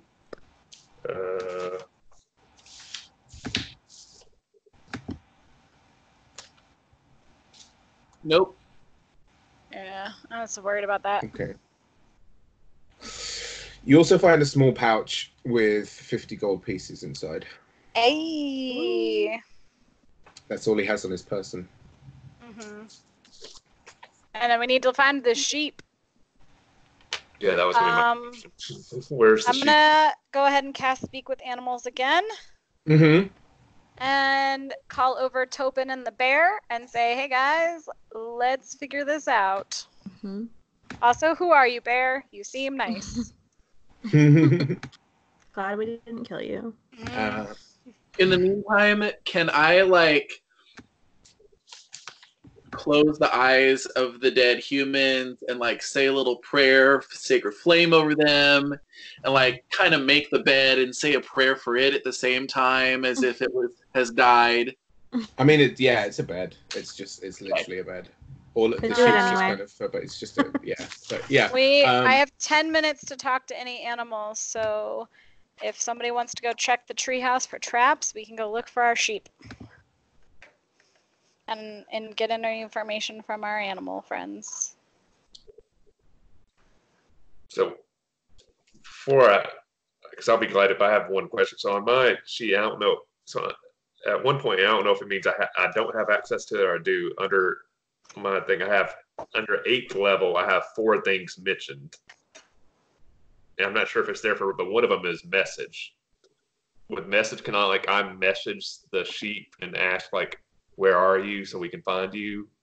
I'm not sure how it works. So you can definitely reach out with your mind using the message ability, and see if anyone responds. You could certainly try. Okay, I'd like to do message and say, we have just vanquished the wizard. We have found the wand. Where are you so we can bring you the wand? I don't know if I have a word limit on it. I've watched a little Critical Role, so I know Jester has 25. But I don't know if that was beneath 25. So the one that you will have seen used on Sending, and that does have a word limit because its range is much greater than message. Okay. Message unfortunately has a very, very short range. And you don't hear any response. No response. Okay. But would you have moved closer to the treehouse to cast it, or just from where you are? Because we don't see the sheep, right? The sheep is hopefully in the treehouse. So we can just say that he was stolen, right? He was taken by one of the people. We can just say that Wicket is reaching out with his mind just as and when, because it's a cantrip, so just as and when. Got it. So we can just say, as you're exploring, he's continuing to kind of reach out with his mind. So if I get into range, the message would connect. Then basically, that's what you're saying. Okay. Yeah. All right. Yeah. All Basically. Right, so with that in mind, I guess waiting until the cell towers ping. Yeah. Right. And I can remember Kat asked about this a little bit. Is there an obvious entrance into the apartment structure, or? Yeah. So, as I said, you can kind of see a sloping root structure that goes up, and it kind of leads to an opening at the edge of the lower middle tiers of the treehouse. So you can kind of see the beginnings of a room on that floor. So you're basically climbing up the roots to get to the entrances. Yeah. Okay. All right. I asked the animals if there's any traps that they know of inside, or if there's any special way to get it inside. And that's a good idea. So yeah, from Tobin. And also, who's this bear? Is it a lady bear? Are they know. lovers? Or is it the mama bear and their mom? Yes. As I mentioned when you saved me from Guz back in the streets, this is my wife. She was made into a bear. Thank you. By Noak and his evil wand. So thank you for reuniting us. Yes. Do you know anything about traps? We so the bear starts to speak now to Luna, and she says, anything I hear, I'll translate back to them. we don't we don't go up there. We don't get that kind of access. So we we don't know what all goes on up in the treehouse. We're we can't help you with that. Thank you for saving us. You're gonna need to use that wand to lift the spell on all us. Mm-hmm. Yeah, if we're gonna be human again, then y'all are gonna need to use that wand. All Yeah, right. well, we need to find the sheep within our like 9 minutes so that I can talk to him and ask him how best to do that. All right. So after I'm told this, I guess I'll climb up the roots and check the entrance for traps. Mm-hmm. Cool. Give me a perception check. Okay. My perception is oh, not good. +3, so 5. Okay. Cool. So it doesn't look like. I mean, you've walked up to the like entranceway, and it doesn't look like there's any sign of kind of anything weird there. Nothing hinky to see. So what can I see inside? Can I see anything inside, or is it like a door? Yep. So inside the room, it's just kind of like a threshold, really leading into the room. But inside the room, you can see like a great big arcane circular symbol drawn on the floor of this room. And then around the room is like bookcases and desks and kind of shelves full of alchemical bottles. This looks like some kind of combination library lab sort of setup, but the whole center of the room is completely bare of furniture. There's just this great big arcane symbol drawn on the ground.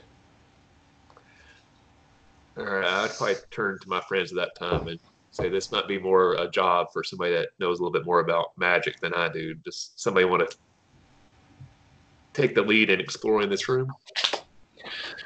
So real quick, can I go ahead and use a couple first level slots to cast Cure Wounds on myself and on Manon and maybe Luna as well while we're at it? I can heal myself. Okay. Mm-hmm.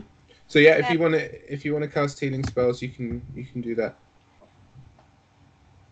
So do Cure Wounds, which I think is 1d8 plus my spell modifier. Is that right? Mm-hmm. One d8 plus wisdom, yeah. Okay. So roll 1d8 plus wisdom, which is 2. So one of us is going to get +8. Let's do this correctly. +2. So we're both going to go 8. Yes. Okay. nice. Nice. So then, can I kind of peek in the front door and see what I can see? Mm-hmm. So, yep, you just see exactly the same thing as was just described. Okay. Yeah, it's like a pretty clear room, bunch of shelves, lots of magic-y looking stuff, especially this great big magical circle on the ground. And this is Can like I- the one level thing. It's not Mhm. 2 levels. No, so at the edge of the room, there's kind of like another sloping root structure that looks like it goes kind of round and up. Can I recognize anything about this circle on the floor? I don't know. Do you know much about arcane magic? You can look and see, even if you're not proficient in it. Maybe I'll get lucky. Yeah, can I go ahead and see? Can I check for that? Yeah, you can certainly try. How do I do? What do I do? So you're gonna roll Arcana. So 1d20 plus whatever number is in your Arcana So +1 bubble. for 15. 15. Cool. So you kind of get to the edge of this circle, and you can see that it looks like something you've seen used previously in rituals, in the church. It's got a kind of amplifying property to it. So you think, just from looking at it, that any kind of transmutation spells cast in the area would be stronger. Okay. Okay. As I step into the room and move around, can I detect magic and figure out if there's anything else in this room that's magic other than obviously the big magical rune in the middle? Yeah, sure. So you can get quite a kind of magical hum from some of the bottles on the shelves. It's clear that there are magical properties of the fluids contained within them. And then from up the kind of archway, you can feel the presence of another spell that's kind of lingering up there. Okay. Can I grab some of the potions? Do any of them look familiar to me? I think there's one vial that's clearly a healing potion. It's got that kind of telltale reddish Telltale glow healing. to it. Yeah. And then there's also a brownish potion with what looks like a great big chunk of toenail floating in it. And then finally, there's kind of a leaden grayish looking one that kind of moves really sluggishly as you kind of move the bottle around. Cool. Can I look and see if there are Take any? them and start going upstairs. Okay. Can I check for any open notes, or if there are any notebooks or anything that might be worth checking through? Yeah. So on the desk over at the sort of top end of the room, just before you reach the kind of archway that leads out and up, there is a note scrawled there. What languages do you understand? I know Common and Elvish. Yeah, it's written in a script that you just can't read. Okay. I know Druidic, Giant, and Sylvan on top of Elvish and Common. Mm-hmm. Cool. Nope. Okay. Can I go ahead and pocket them and kind of gesture for Manon and Wicket to go ahead and come on in and say it's not a trap rune. I think it just makes things stronger. And let's follow Luna upstairs. All right, I'll do that. I'll come inside. I will as well. Start following his lead. Cool. Are you all going to go up into the next room? Yeah. Yes. Cool. Let me just take a second. Cool.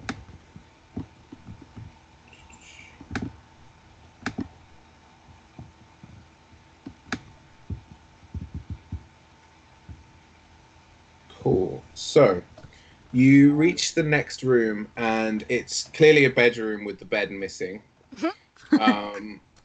And all of the kind of furniture looks slightly displaced. And on the ground, just next to a rug, there is a sheep all trussed up, hogtied, all 4 feet are tied together. Yeah, let's get that friend free. I will give the help action to anybody with better dexterity than I do. I'm pretty good in that regard, so I will go over there and try to untie the sheep. Which means you get to roll with advantage because I'm there, unless DM wants to be like, your town's enough, he's free. Yeah, no, I mean, in fairness, you'll have seen knots like this before in the kinds of pursuits that you've been at, and it's a very simple knot to undo. The guy that tied this is not like a sailor or someone who's skilled at trussing people up. He's just kind of amateurly bound the feet of this sheep. And I asked the sheep, are you okay? I hope you're okay. We found a wand. Do you have a very short amount of time to tell me how to help magic the wand into fixing everybody? I look like I'm okay? I'm still a sheep. I've been I tied know. up here. He used my wand to transform my bed, which is great, and you need to chill if we're gonna actually help you, and you need to tell us how to fix you. Well, because we're not trained as fancy as you are, and so you need to do your best ability to help us to fix the situation, because I don't think you can cast as a sheep. Were you able to reclaim my wand? Yes. What kind of condition is it in after being used by that oath? Sparkling. Are there any cracks in the shaft of the wand? Are there any cracks in the shaft of the wand? You look and you see that there are, in fact. There are, in fact, cracks in the shaft of the wand. Oh dear. Okay. Well, so it has as much chance of saving me as it does to turn me into a gibbering mouther. Great. He's broken it. What an idiot. Aha. You know, I think I am willing to take that risk. I would rather die than be a sheep for the rest of my life. So use the wand on me. And let's take you downstairs closer to the rune so that it works better and gives us maybe a better chance. Rune?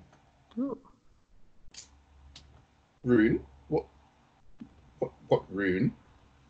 There's a big circle on the floor downstairs, and now that you're untied, you can follow us down and find out yourself. Has he drawn an amplification room in my study? Possibly. Right, well, let's go. You're absolutely right. We probably do have a better chance if we go down there. So let's away. Some more Deandra group pokery.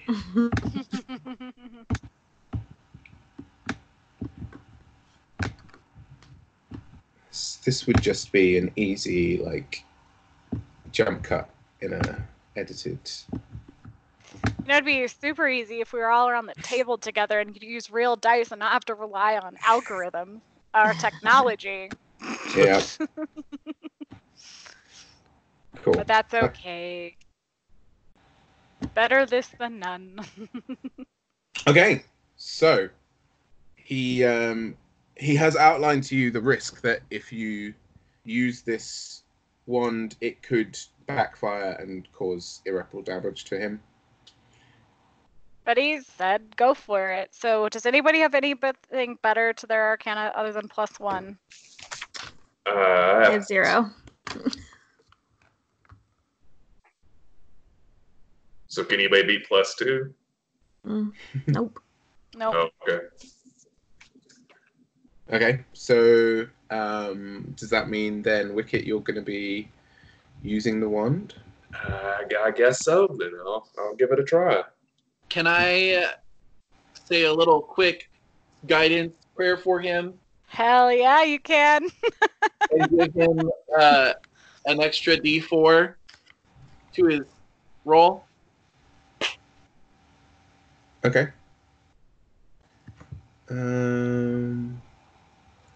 Cool. So what will happen is you'll roll with advantage, Kyle. Okay.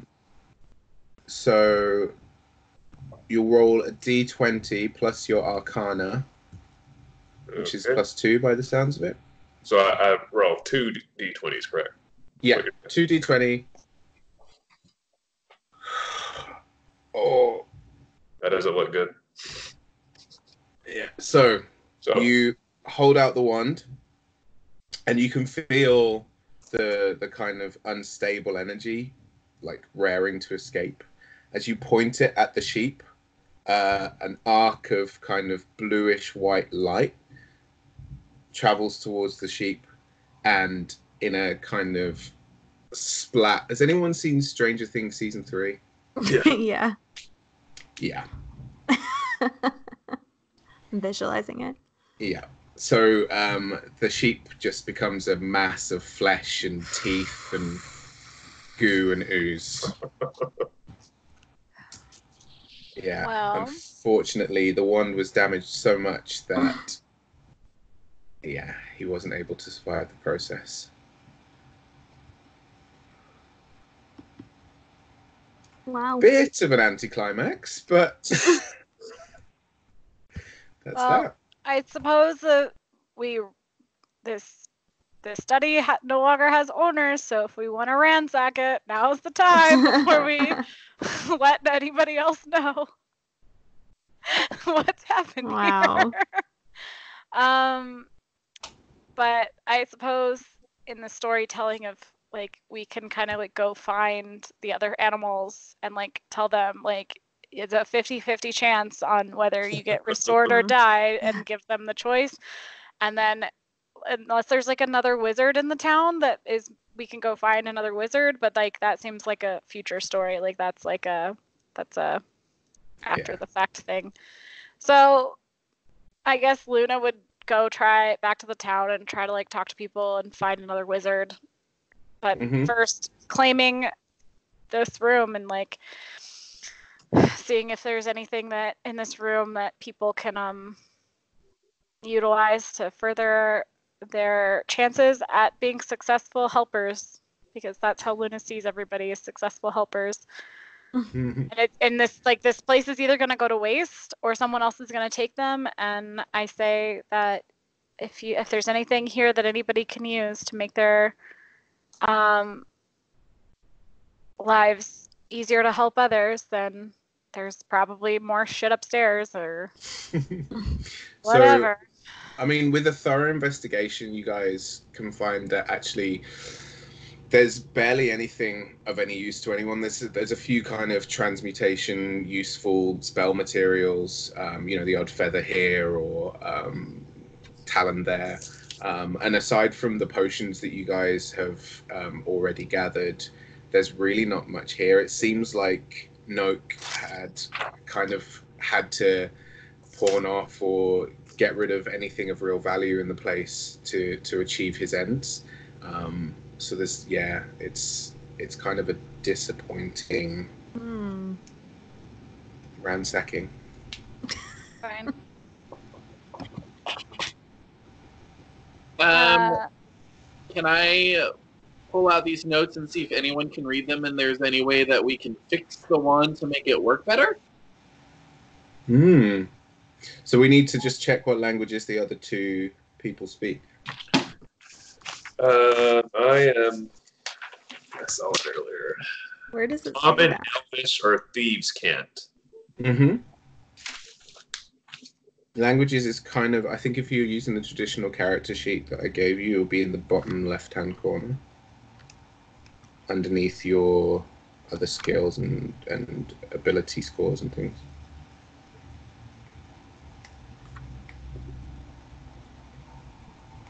Holly? Yeah, I'm looking. Sorry. No, cool. I mean, I'm a wood elf, so I probably speak Elvish. Yeah. But I don't see anything that says anything else. Under proficiencies in languages.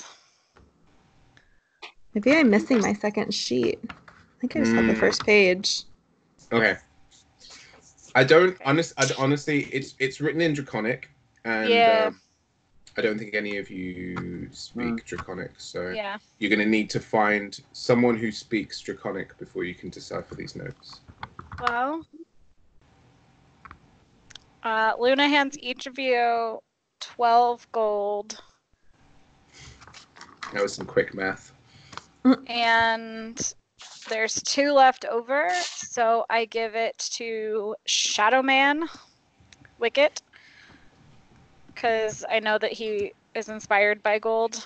And then I give the potion of healing to Manon, because the other two of us can just heal. Seems legit. And then I'll keep the toenail potion, the sluggish potion, and one day someone will identify them for me. Pocket the gold and say much obliged. Cool. And then I guess I can hang on to the wand, and as far as end of story stuff, I feel like the person most likely to help me track down either another wizard or someone who speaks Draconic and all the other people is probably Brother Pike, as the most helpful for sake of helpfulness. And I think that's our post-story monologue, dialogue. That's it. So, yeah, I think the other animals have all kind of gone out into the wilderness, and with their human minds, they should have a bit of an advantage over other animals. But until such time as anyone could, is a wolf and bear lover how bugbears are born. Maybe you guys are an origin story for an entire race. That'd be great. Cool. Anyway. Well, as one shots go, hopefully it wasn't too disappointing. No, it's just a bummer we accidentally killed way more people than intended. Yeah, just a lot. Yeah, well, playing with magics that you don't understand always has consequences. It's a good way to end that. I really debated arguing for it because I do have luck, so it would have been advantage plus luck, but you didn't seem that excited last time I brought up I had luck. So. You were like, yeah, luck is yeah. It's definitely a really good thing to have as a player. Yeah. But yeah, it changes outcomes. My thing with luck is that it's not unending. You just get 3 chances at it, and you have to use them wisely. And usually, what the dice say anyways. Yeah. So that was the thing when you used it with Dragonfall, you still had the same outcome. So it can be disappointing, but yeah, it's definitely worth trying. Put your fate in the hands of the dice. So, other than Kat, who is currently playing D&D with other people, do you guys think that you would play D&D again after the experience you've had with the Wild Sheep Chase? I feel like I would. I just need to understand it better and get more into my character, which I didn't have time to do. Well, I did because I had like a year, but I didn't. And I should have. Because I was like, I don't really remember what I do. Like, I kind of remember backstory. So I just need to figure out like how to get better at that stuff. But it's really fun. I like to watch. I feel like I learned a lot just watching everybody do stuff. And I was like, okay, this is what, like, that's how you do it. Yeah, the balance. But it was really fun. Of trying to guide new players through it through the internet is a little awkward because you do flirt with metagaming, but also you're playing with people with like their hands tied behind their back because they don't know the knowledge of what they have.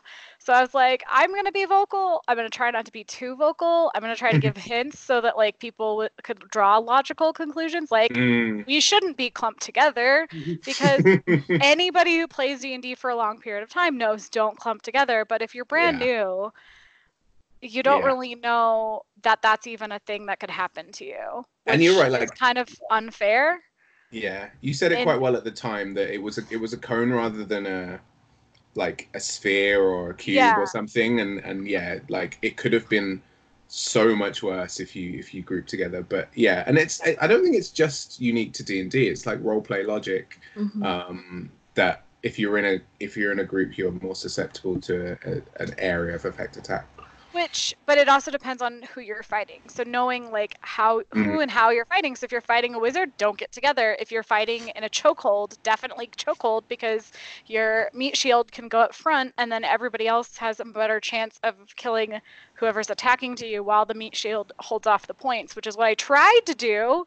Is be a little bit of a meat shield and then I fell off a bed. So You were definitely MVP, I think, of that fight. like Well, like, getting because around. none of us chose meat shield characters, with the Yeah. exception of the fact that druids have the wild shape buffer. Yeah, I think Pike's pretty sturdy based on the things that he's wearing. But yeah, He's a little reckless because he's excited. Yeah. Let's just say Pike wasn't playing like a meat shield. Kyle, I know that you have to head off pretty soon. I have to get going pretty soon. Yeah. Yeah. Do you think that you would play D&D again after the Wild Sheep Chase adventure? Possibly, yeah. I think I definitely. It's. I mean, from what I've seen before on YouTube, watching some other stuff like Critical Role, it seems entertaining. So yeah, I think definitely. It'd be something I'd be open to for sure. Definitely, like kind of like Holly saying, like understanding the rules better and stuff like that. It's definitely probably the biggest thing. But I think it's like anything. The more you play it, obviously, you're gonna get a handle for a lot of that stuff. So. Yeah. Yeah, I'm more interested now in watching games online. So if you guys have any recommendations to watch people, I'd love to hear them or send them. Absolutely. I would highly suggest that you go to Dropout, which is the College Humor paid platform, but on YouTube they have their entire season of Fantasy High available, the first season of Fantasy High, which is now, it's only 2-hour segments, basically 2 to 2.5 hour, and like the first one's talking, the second one's the fight, the first one's talking, the second, so it's a pattern of that. It's also done by College Humor, and so all of the actors who are playing at the table are like active comedians and excellent improvers, and so unlike Critical Role where like that comes from like automatically a more serious, like everyone's gonna, like they're playing as human being characters, like they are playing as full actualized characters, whereas College Humor has the brand of being funny. So while they do go into all of the heavy stuff that D&D has, it's a better, like, it's shorter because it's only 2 to 2.5 hours per episode. The entire first season's on Dropout on YouTube, but I would definitely go within the next 6 months because Dropout got defunded and everyone from College Humor got fired. And then they had to, like, well, almost everyone. I think they only kept 5 people because the buyout changed. Like, the people who owned College Humor were like, yeah, we're just going to not fund you anymore. Sorry. And then the guy who started College Humor, I think, bought his section out to try to keep the royalties going. So they have 6 months to become a actively thing. So if you like, not to cut you, I gotta go. I'll let y'all. Yeah. Oh, bye. Have a good birthday. Early. Have a good and birthday thanks, celebration. Brett, for everything you were doing and stuff. And then I will say the other thing is to look for Adventure League in your area, Kyle, if you were interested. Adventure League is an act, like, you can go on and look for D&D Wizards of the Coast supported games, and you can build your player or your character at level 1. You have to start at level 1, but then you can move in. And so, like, there's like a kiddie pool section between level 1 and level 4 where all the adventures are a little bit easier. You have to go into like more dangerous territory after level 4, but you get like level 1 to level 4 and you basically level up after 4 hours of playing. So if you play for 4 hours at level 1, you become level 2. If you play 4 hours at level 2, you become level 3. If you and so on up to, so it gives you like a baby, baby you get to play baby steps of doing it. And like, you can, what we did this last weekend or 2 weekends ago at Hexacon is that me and my 2 friends went all with level 1 things, and they did 14 hours of gameplay, or 3 different sessions, but I had to drive 2 hours to get to them, so I was like, I'll do the second 2. But it was really fun going all of us in with certain level characters. That way, even though like our characters might know each other, we do, and like it was kind of like that comfort zone of going into playing with strangers, because you don't know who your DM is going to be, right? You're just you get like assigned a DM, so knowing at least that you're playing with friends helps your opportunity and the probability that you're going to have a positive experience, because you're also playing with strangers. You could be playing with kids who just want to murder hobo, but also like the league has rules, so like the biggest rule of playing in Adventures League is you all have to play together. You can't play like evil players who are against the you can't play against the group. And so it's a good way for newbies to get into it, because you have to collaborate or you are asked to leave the table. Cool. So And yeah, Kyle, give it so a those try. are kind of like your opportunities. If you want to watch, I would suggest College Humor because it's the first season's free on YouTube. And if you actually want to just go toe in hands dirty and you don't have a DM who's like looking to start a group, Adventure League helps because it's also like there are active campaigns in Adventure League, but a lot of the times it's like a one shot like this is. You just schedule out 4 hours in your month and you go play for 4 hours, and then like 2 months later you go play your character again. And so like you can tailor it more towards your personal availability, unlike us spanning 8 time zones. Yeah. Have fun, Okay, Kyle. bye. See you. My word vomit for Kyle before he left. But yeah, going back to like our difference is I rolled Luna back to 1 to do a story arc because Jade wanted to try DMing for the first time after playing with her brother as DM. So canon, Luna's actually level 3 now. And then I have a level 3 from an Adventure Leagues now, which is like another dual character because in Adventure League she's level 3, but like for their campaign she's level 7. Wow. So, and then Bubbles might become a level something character if we do a one shot at Emerald City, and then I have the level 2 or 3 Ranger from when I tried to do it on Twitch, but it's just too hard to do it on the internet. I need IRL interaction. Well, Yeah, that cool. definitely I'm gonna helps. check out the College Humor one for sure and try to get Yeah. into it a little more. And if I'm really liking it, I might try this Adventure They're League thing. all It's really cool. blessings.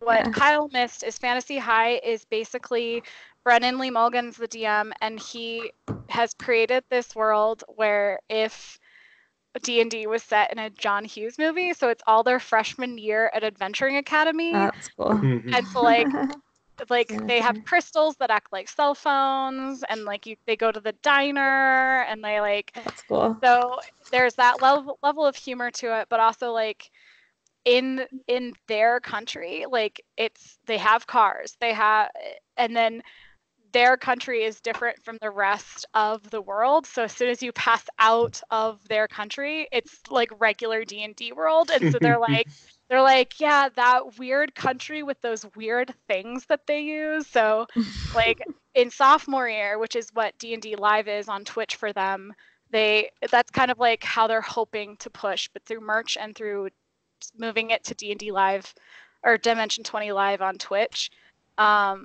Because their paid platform is like all their other content is behind a paywall, which again is only like $6 a month. I think it's not that expensive, but I don't pay for it because Jade does. But she wants someone to talk about it with, so she's like, I'll give it to you if you talk about it with me. Awesome. But yeah, as they're all adorable human beings, and they've played other silly things, and like there's a lot of D&D content there, but under the branch of comedy plus the drama of like the natural I feel like I'd like backstory drama. And again, it's not as massive as an undertaking as Critical Role is, but of course, if you have 9 months and time to listen to podcasts, at work, I always suggest Critical Role. Nice. And you can, you'll see from, if you watch Critical Role, you'll see how much so many DMs, myself included, are inspired by Matt Mercer and just the way that he does things and his kind of, obviously he's an actor, his whole party of voice actors, and they really know how to create a dramatically tense kind of they're long all amazing story. actors. Like they commit to their characters like no one's business, and they're all really good friends, which really helps too, because there's a comfort level. Like they're not just a cast that was created to do this, they're friends first and a cast second, which is really something you can feel with Critical Role. And then I guess the last one I would suggest, again in a smaller bite size, is going to the Geek and Sundry channel. I've done. They did not Critical Role specific, but Deborah Ann Wool, who I cosplayed as Twiggy, she did a guest spot on Critical Role. She has done this whole thing called Relics and Rarities, which is 1 hour or 2 hour episodes. There's like part 1's an hour and part 2's an hour. They have a whole playlist, and she does it a little bit differently too, and it's just a different structure, but the mechanics are still the same. So like with Brendan Lee Mulligan, his help action isn't roll with advantage. You add your modifier to their roll. So it's their roll plus your modifier. So it's not like it is more of a help. Like, you know, it is like, I have this much of this talent and I'll give that to you too to add to your roll, which I think is really interesting. And then Deborah Ann Wool, if you can always choose to, hey DM, this is my modifier, will you roll for me? Like, I'm not going to roll that d20, you can roll for me. And so she'll roll and add the modifier, and then you know what happens just through the storytelling. She won't like tell you what the number is. So like, I really like that between Critical Role and everyone's working off 5e rules, but every single game is a homebrew. Yeah. Like, there is no such thing as playing a straight edge thing of D&D, because ultimately it's what your DM wants to do with the guidelines that the book gives you. Like, even flanking is kind of a house rule. It's not in like core 5e rules. Except for it is now, but how you consider what flanking is up to you as the DM. Because like when you look at Wolf, it does say that. Like, yeah, so pack tactics pack is slightly it's slightly different than flanking anyway. Like, position is not really an issue with pack tactics, it's just being close to each other. But yeah, flanking was a rule in previous editions, and it's like an optional kind of house rule these days. I thought flanking still mattered for I guess it doesn't matter for, well, does it matter for the feat I can't think of it. It's when you're flanked and someone moves away, but like the opportunity attacked, and then if that is successful, their movement drops to 0 and they can't go anywhere. I can't remember what it's called. You know what I mean? Yeah. I don't think flanking is actually factored into that. I think it's literally just you're talking about Sentinel. Sentinel, thank you. Yes. Yeah. And it's when I think it's when you're near to an ally. I don't think you need to, like, flanking is literally a positioning thing, and it's getting to the opposite sides of an enemy, so that, like, basically one person is distracting the enemy while the other person is attacking, and so you've got a better opportunity to hit their flanks, and so you get advantage as a result of that. But it's not a core like D&D combat rule. It's I think in this edition it's, I don't know. It's a commonly used house rule, but it's well, that's what I was saying. Like, there's some things that everyone does. There's some things that very few people do, and it's just like the versatility. All of that versatility is baked into the system. Like, it says you can interpret this in this way, or you can house rule this, or you can, homebrew this and that. So cool. it's a great system. And also, nat 20s and nat 1s aren't a real thing. That's a cultural thing. Yeah. Well, nat 20 is always a. Well, it is for like critting dice, but like how it happens, like if you roll a nat 20 on perception, like it's up to your DM to decide how successful that nat 20 is for the situation you're in. And a critical failure is only a critical failure, again, up to the DM to like decide on how critical. Like, did you trip and fall off the playing field, or did you trip and fall into the lava? That's awesome. It is, and it's like Kat says, it's a storytelling mechanism more than anything. Like, you're using these rules and like the system and the dice to kind of tell compelling stories as a group, and it's group storytelling at its finest. And as of this week, the world of Wildmount is canonical to D&D because Wizards of the Coast collaborated with Matt Mercer to create like their campaign as a D&D book. So it is written for both Critical Role fans and people who have never written it to be able to open it up and start an adventure canonically in the world that Matt created for Critical Role, complete with different subclasses, different ways of a different world of magic, which is something that he created for his world, as well as 4 different plot lines. So you can, like, as of starter adventures, so like you do like kind of what the Wild Sheep Chase is, but specific to 4 different places in Wildmount. You can start an adventure, get your players kind of understanding what Wildmount means, and you can like find your backstories dependent on where you're starting.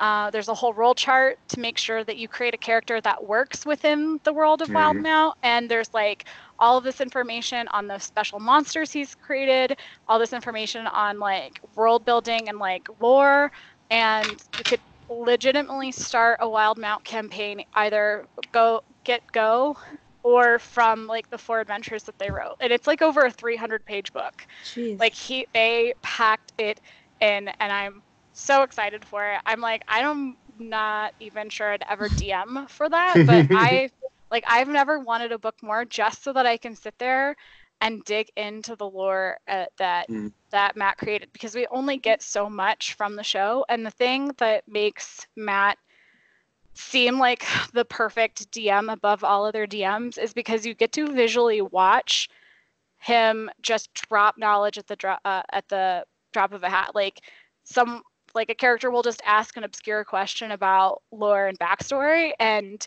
like about 5 times out of 8 or whatever, like he can just like say something. He doesn't really have to like look up into the notes that he created for himself. He just has it, and that's either like just how much he thinks about this and percolates on this, which I think now that we know he was writing a book is a lot, and he just has all of this information in his head. But the same thing with Brennan on Dimension 20, he does that too. Like he's really good at either making shit up on the fly or just really having like whatever he's created. And the thing with Brennan is he definitely creates stuff off of the basis of comedy. So like Fantasy High has that John Hughes feel. The one shot that Matt Mercer was in, or the side quest that Matt Mercer was in, that whole campaign was they were playing as bad guys, and it was how Lord of the Rings would have ended after Frodo like throws in the ring. Obviously it's not a ring in that, and it's not Frodo, but like basically as Mordor starts to crumble, it's like the aftermath of the bad guys, and it's basically their side adventure of how they have to like stay alive and fight the heroes of the the light. And so like again, nothing is named of Lord of the Rings, but it's very much like a Lord of the Rings story as played by all the bad guys. So that's really fun because they're all chaotic and evil characters. And so the only like good things they do are the bonds that they've created between themselves as players. And so some of the players don't trust each other because they're bad guys. Oh man, that's crazy. And then like the good guys that you know from Lord of the Rings show up. So like his I can't think of it. Aragorn character. No, that's the Aragorn. Oh God. Hot boy ranger ends up a king. Him. Not Legolas. Not Legolas. Yeah. Aragorn. I thought that was Aragorn. Yeah. Cool. His version is like hick guy who ends up a king and super dumb, and it's just really funny. Like. Because it's like the perspective of what he looks like to the other side, and so he got to play with that. And then they are doing Tiny Heist now, so they're all like that side quest story is with like half of the McElroy family is in that, and they are the ones who launched the podcast My Brother and Mother and Me and the Adventure Stone. So like they're really steeped into the D&D culture as well. So Dang. like That's there's big. like That's there's just thing. all this stuff that connect all these amazing brains together. Yeah, and I think I'm just gonna have to start small.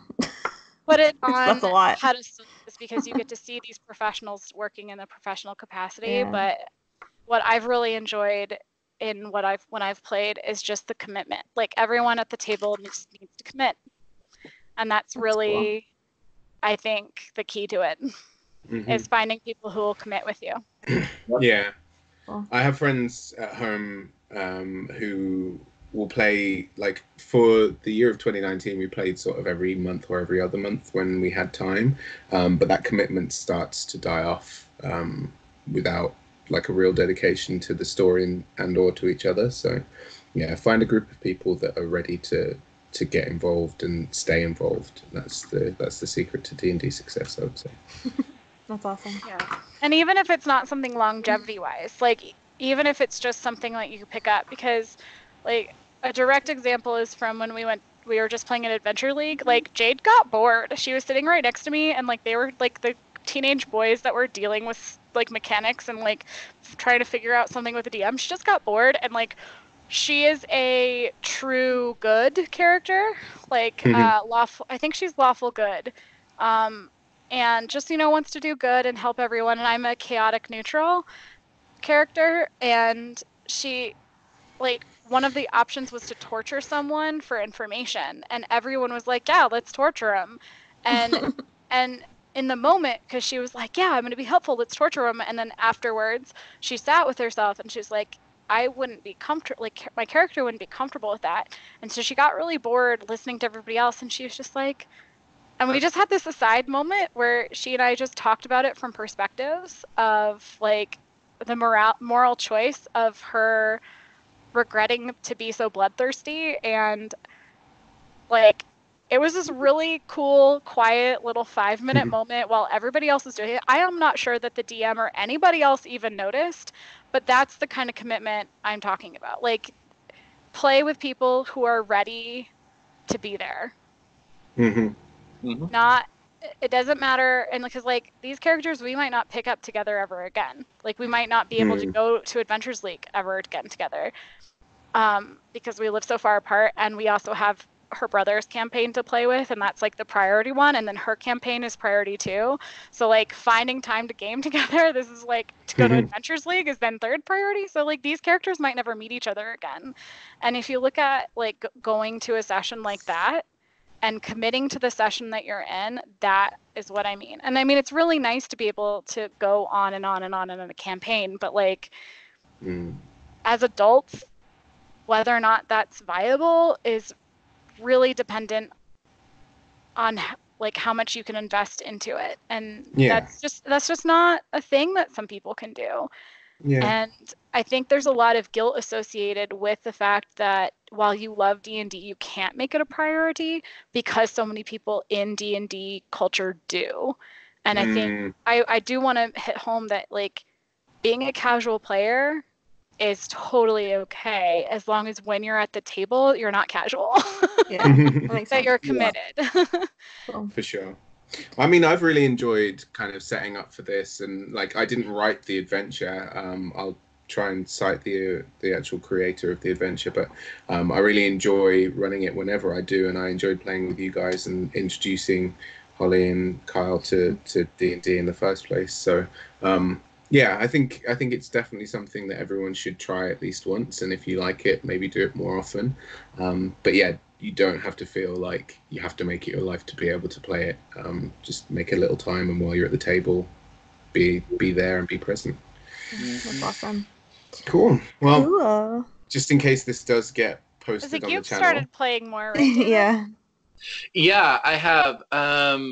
So I wanted to play with, well, I wanted to play forever, but I have a friend from my last job who has played a lot and knows a lot. And then my brother-in-law has also played several campaigns. And there's 3 of my good friends' roommates, my best friends / roommates. Anyways, we had kicked around starting like for as long as we've all lived together. And so it was finally like, okay, we need to do this. So I kind of figured out who was interested in and became the default DM. Because that's how life goes sometimes. But I've really enjoyed it. We've played, we've had 4 4 sessions. And we're playing through The Lost Mine of Phandalin, which is good because it's a good get us all kind of acclimated, give me a chance to practice DMing and like get my footing. And I'm very blessed to have, you know, my brother-in-law and this other guy and one of my best friends that all like know the rules, but are also okay being a little meta at the table because these other two guys don't know what's going on. I have one player that I don't think understands that he has slots for his spells. Fortunately, he hasn't tried to cast too many spells yet, but we're going to have to talk about that. But so anyways, after we get through The Lost Mine of Phandalin, the plan is, and I've been working on writing the rest of the campaign, level 5 through 20. Wow. And it's going to be set kind of based on their backstories. And so that's been a lot of fun. And we're playing a little bit of a one-shot tomorrow because there's somebody that can't be there. So I get to be a player character tomorrow, which is really good. And it's good to be on the other side as well. You learn a lot from whatever. But yeah, I really enjoyed it. And I definitely see, like, we're only playing every other week or so. But it's a commitment. And, you know, you've got to say, this is something I want to do, and I'm going to prioritize time for it. Yeah. And if you're not in a place to prioritize it, that's fine. But just let people know. So that we can move forward. But yes, I have been playing. I love it. I'm enjoying it a lot. That's actually excited. The starter campaign that we tried on Twitch and failed. So I know what you're doing up until a point. So offline we can talk about where you're at in The Lost Mine, so I could just kind of see how far I got versus how far you are. Where we had to stop. But yeah. Right. It's 10 p.m. here in the UK. Yeah. Hopefully you guys are seeing this as a thing that we did, and then we successfully uploaded it to YouTube. Yeah, so as soon as you stop, it'll give us a link to download? Okay. Yeah, cool. So, yeah, in case this goes up, thanks for watching if you're watching. Yeah, okay. Yay! Bye.